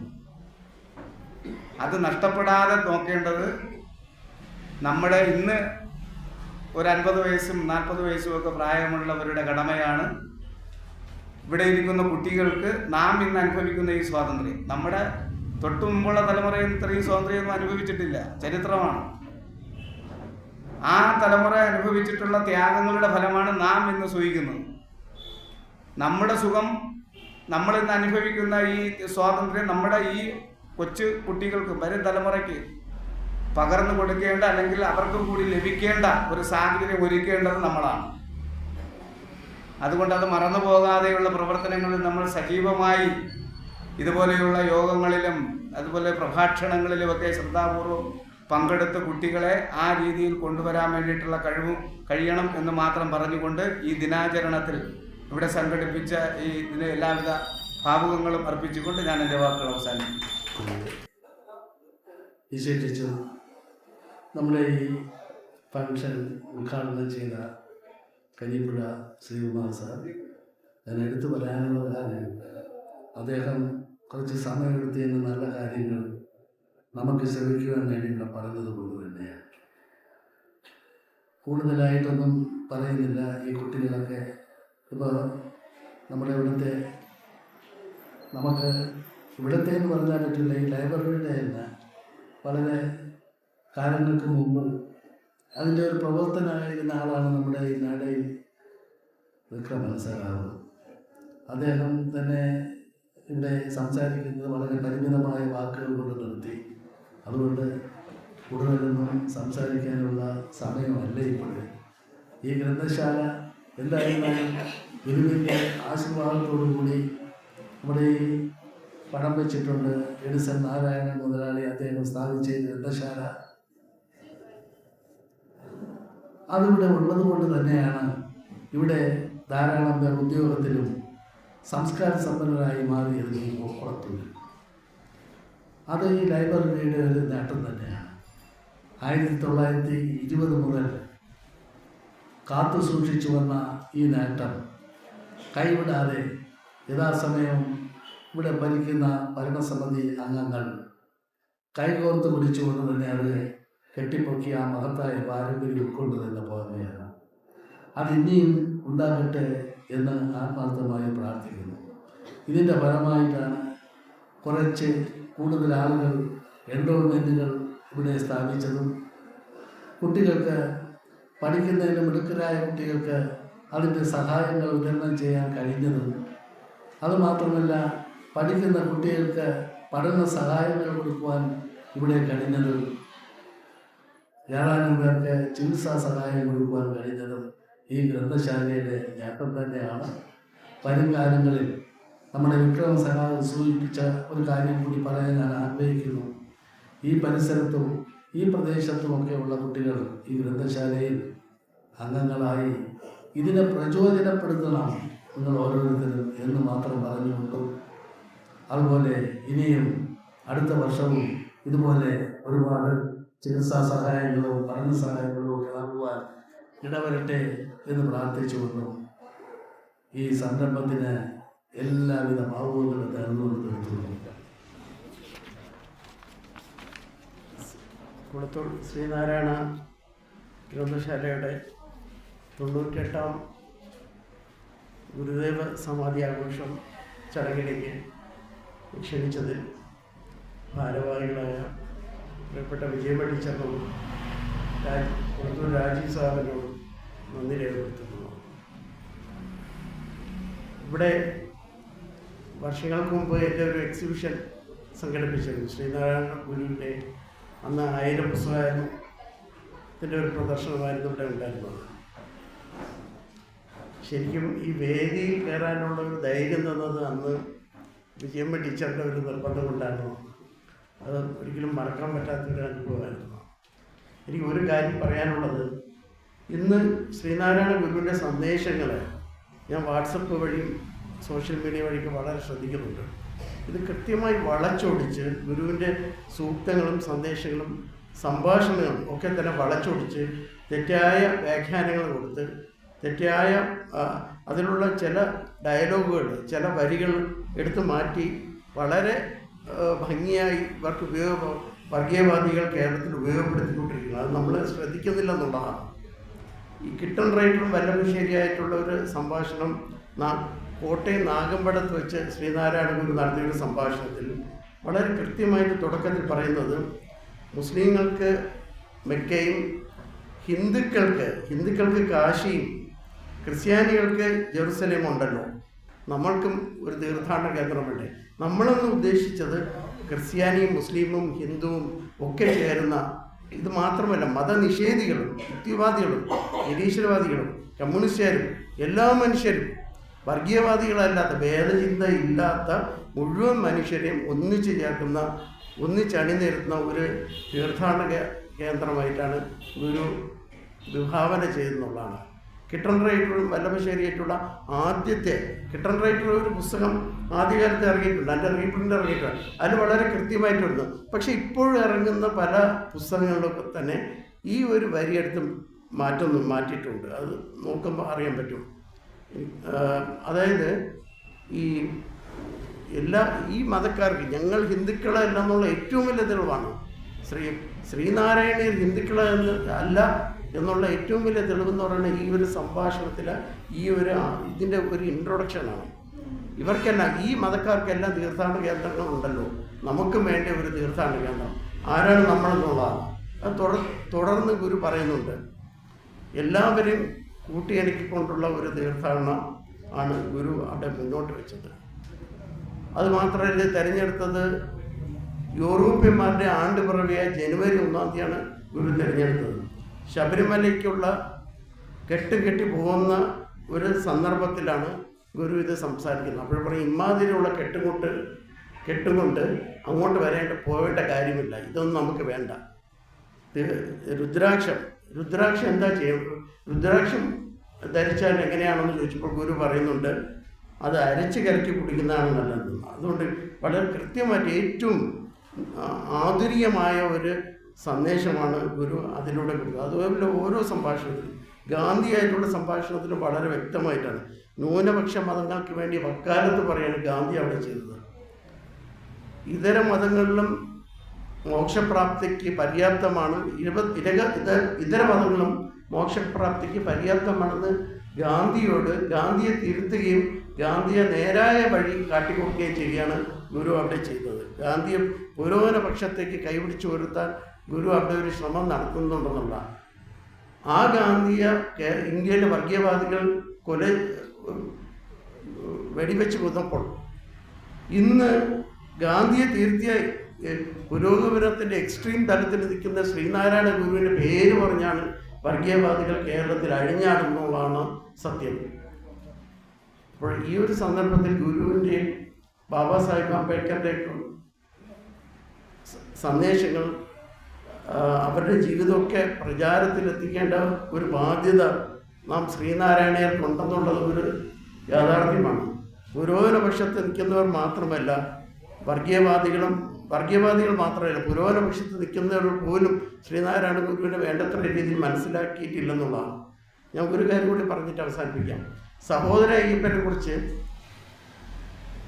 ഗുരുദേവ സ്മരണകൾ ആർ ഗംഗാധരനാണ് അത് എഡിറ്റ് ചെയ്തിട്ടുള്ളത്. ഗുരുദേവ സ്മരണകൾ അതിൽ കുളത്തൂരുകാരനായ ഭാർഗവൻ വൈദ്യൻ ഉൾപ്പെടെയുള്ള ശ്രീനാരായണ ഗുരുവിനെ നേരിട്ട് കണ്ടിട്ടുള്ള നിരവധി പേർ ഈ പുസ്തകത്തിനകത്ത് എഴുതിയിട്ടുണ്ട്. അവരുടെ നേരിട്ട് കണ്ടിട്ടുള്ള അനുഭവം. ഇതിനകത്ത് KNG എന്ന് പറയുന്ന ഒരു ഗുരുവിൻ്റെ ശിഷ്യനായ KNG നേരിട്ടുള്ള ഒരു അനുഭവമാണ് എഴുതിയിരിക്കുന്നത്. അതായത് സഹോദര അയ്യപ്പൻ വിജ്ഞാനവർദ്ധിനി സഭയിൽ സഹോദരയ്യപ്പൻ മിശ്രഭോജനം നടത്തുന്ന ചെറായിൽ നടത്തിയ മിശ്രഭോജനത്തിനെ തുടർന്ന് വിജ്ഞാനവർദ്ധിനി സഭക്കാർ സഹോദരയ്യപ്പന് ഭ്രഷ്ട് കൽപ്പിച്ച ഘട്ടത്തിൽ സഹോദരയ്യപ്പൻ മാപ്പ് പറയാൻ തയ്യാറായിരുന്നുള്ളായിരുന്നു. സഹോദരയ്യപ്പൻ പറഞ്ഞു, ഞാൻ ചെയ്തത് തെറ്റാണെങ്കിൽ ഞാൻ അവരോട് മാപ്പ് പറയാം, ഞാൻ എല്ലാ തെറ്റുകളും ഏറ്റുപറയാൻ തയ്യാറാണെന്ന് പറഞ്ഞപ്പോൾ ഗുരുവിന് അത് ഇഷ്ടപ്പെട്ടില്ല. ഗുരു പറഞ്ഞു, നീ ചെയ്തത് തെറ്റാണെന്ന് ആര് പറഞ്ഞു? നീ തെറ്റൊന്നും ചെയ്തില്ലോ, നീ മാപ്പ് പറയേണ്ട കാര്യമില്ല എന്ന് പറഞ്ഞു. അപ്പോൾ സഹോദര അയ്യപ്പനെ കൊണ്ട് മിശ്രഭോജനം സംഘടിപ്പിക്കുകയും മിശ്രവിവാഹങ്ങൾ സംഘടിപ്പിക്കുകയൊക്കെ ചെയ്യുന്നതിൽ ഗുരുവിൻ്റെ ഒരു കഥാപാത്രം പറഞ്ഞു. ഗുരു എഴുതിയ ഒരു തിരക്കഥയിൽ ഒരു കഥാപാത്രം മാത്രമായിരുന്നു സഹോദര അയ്യപ്പൻ എന്നുള്ളതാണ് അത് ആ ഒരു സംഭാഷണത്തിൽ നിന്ന് മനസ്സിലാക്കുന്നത്. 1917 ചെറായിൽ മിശ്രഭോജനം സംഘടിപ്പിച്ചിട്ടുണ്ടെങ്കിൽ അയ്യപ്പൻ സംഘടിപ്പിച്ചെങ്കിൽ അതിനു മുമ്പ് 1914 പെരിങ്ങല എന്ന് പറയുന്ന സ്ഥലത്തെ അഴീക്കർ പുരുഷോത്തൻ്റെ വീട്ടിൽ വെച്ച് 7 പുലയ കുട്ടികളെ വേദിയിലെത്തി ഭക്ഷണം കൊടുത്തത് ശ്രീനാരായണ ഗുരുവാണ്. ഗുരുവിൻ്റെ തുടർച്ച മാത്രമാണ് സഹോദര അയ്യപ്പൻ. പക്ഷേ ഇന്ന് പല പുരോഗമനപക്ഷത്ത് നിൽക്കുന്നവരും അയ്യപ്പനെയും നാരായണ ഗുരുവും തമ്മിൽ താരതമ്യം ചെയ്തിട്ട് അയ്യപ്പൻ്റെ വേണ്ടത്ര രീതിയിൽ അയ്യപ്പൻ്റെ തുടർച്ചയായിട്ട് ആകാൻ നാരായണ ഗുരുവിന് കഴിഞ്ഞില്ല എന്നുള്ള വികലമായ ആശയമാണ് അത് ഒരുപക്ഷെ രാജഗോപാൽ വാഗ്ദാനം ഉൾപ്പെടെയുള്ള കവിയോ മുരളി KK കൊച്ചി ഇവർക്കൊക്കെ ഇങ്ങനെ അബദ്ധങ്ങൾ പറ്റിയിട്ടുണ്ടെന്നുള്ളതാണ് യാഥാർത്ഥ്യം. ഞാൻ അധികം സംസാരിക്കുന്നില്ല. ഇങ്ങനെ ഒരു അവസരം തന്ന ഭാരവാഹികൾക്ക് നന്ദി രേഖപ്പെടുത്തുന്നു. ഇപ്പം നമ്മുടെ പരിപാടി അവസാനിക്കുന്ന ഘട്ടത്തിലെത്തിയിരിക്കുകയാണ്. ഈ എൻഡോവ്മെൻറ്റുകളും വിദ്യാഭ്യാസ സഹായവും ചികിത്സാ സഹായവും ഒക്കെ നൽകിയിരിക്കുന്ന ഈ സന്ദർഭത്തിൽ കുട്ടികളോടൊരു കാര്യം പറയാനുള്ളത്, ഇപ്പോൾ കിട്ടിയ ഇത് മാത്രമല്ല, ജീവിതത്തിൽ ഇനിയും മുന്നോട്ട് ഒത്തിരി പ്രൈസുകൾ വാങ്ങേണ്ട ഒരു മനസ്സ് നിങ്ങൾ വയ്ക്കുകയും പഠിത്തത്തിൽ ഒട്ടും തന്നെ മുന്നോട്ട് പോകാനുള്ള ഒരു പരിശ്രമം നിങ്ങളിൽ ഉണ്ടാകുകയും ചെയ്യും. ഘട്ടം നന്ദി പ്രകാശിപ്പിക്കുന്നതിന് വേണ്ടി കമ്മിറ്റി അംഗം ശ്രീ വിധികുമാറിനെ ക്ഷണിക്കുന്നു. ബഹുമാനപ്പെട്ട ഈ യോഗത്തിൻ്റെ അധ്യക്ഷ വിജയമല്ലി സർ, ഈ യോഗം ഔപചാരികമായി ഉദ്ഘാടനം ചെയ്ത കുരിപ്പുര ശ്രീകുമാർ സർ, മുഖ്യ അതിഥിയായി എത്തിച്ചേർന്നിട്ടുള്ള സുനിൽകുമാർ, ശ്രീ മേഡേ വിക്രമൻ, മറ്റ് ആശർത്ത പ്രാസംഗികമായി എത്തിച്ചേർന്നിട്ടുള്ള ശിവദാസ സർ, ദാർസലാം സർ, മറ്റ് വിശിഷ്ട അതിഥികളെ ഒരു ജാതി, ഒരു മതം, ഒരു ദൈവം എന്ന മഹത്തായ സന്ദേശം മാനവരാശിയെ സംഭാവന ചെയ്യുകയും അന്യർക്ക് ഗുണം ചെയ്യാൻ വേണ്ടി തൻ്റെ ആയുസ്സും മനസ്സും അർപ്പിച്ച വിശ്വഗുരുവായ ശ്രീനാരായണ ഗുരുദേവൻ്റെ 98ാം സമാധി ദിനത്തോടനുബന്ധിച്ചാണ് ഈ സമ്മേളന നടപടികളുടെ നടത്തിയത്. എനിക്ക് ഏറെയൊന്നും പറയാനില്ല. കൃതജ്ഞത രേഖപ്പെടുത്തുക എന്നത് മാത്രമാണ് എൻ്റെ ലക്ഷ്യം. എന്നെ അർപ്പിച്ചത് കടമ. ഈ യോഗത്തിൻ്റെ അധ്യക്ഷയായി ഇവിടെ എത്തിച്ചേർന്ന നമ്മുടെ വായനശാലയുടെ പ്രസിഡൻറ്റും ആരാധ്യമായ വിജയമല്ലി ടീച്ചർക്ക് വേണ്ടി ഞാൻ കൃതജ്ഞത രേഖപ്പെടുത്തിക്കൊള്ളുന്നു. അടുത്തതായി കൃതജ്ഞത രേഖപ്പെടുത്തേണ്ടത് ഈ യോഗം ഉദ്ഘാടനം ചെയ്ത പ്രിയപ്പെട്ട കുരിപ്പുഴ സാറിനാണ്. അദ്ദേഹത്തെയും ഈ യോഗത്തിലേക്കും എൻ്റെ പേരിലും ഈ വായനശാലയുടെ പേരിലും നിങ്ങളുടെ എല്ലാവരുടെയും പേരിലും കൃതജ്ഞത രേഖപ്പെടുത്തിക്കൊള്ളുന്നു. അടുത്തതായി കൃതജ്ഞത രേഖപ്പെടുത്തേണ്ടത് പ്രിയ സുഹൃത്തും നഗരസഭാ സ്റ്റാൻഡിംഗ് കമ്മിറ്റി ചെയർമാനുമായ വിക്രമനാണ്. വിക്രമനെ എൻ്റെ പേരിലും നമ്മുടെ വായനശാലയുടെ പേരിലും കൃതജ്ഞത രേഖപ്പെടുത്തുന്നു.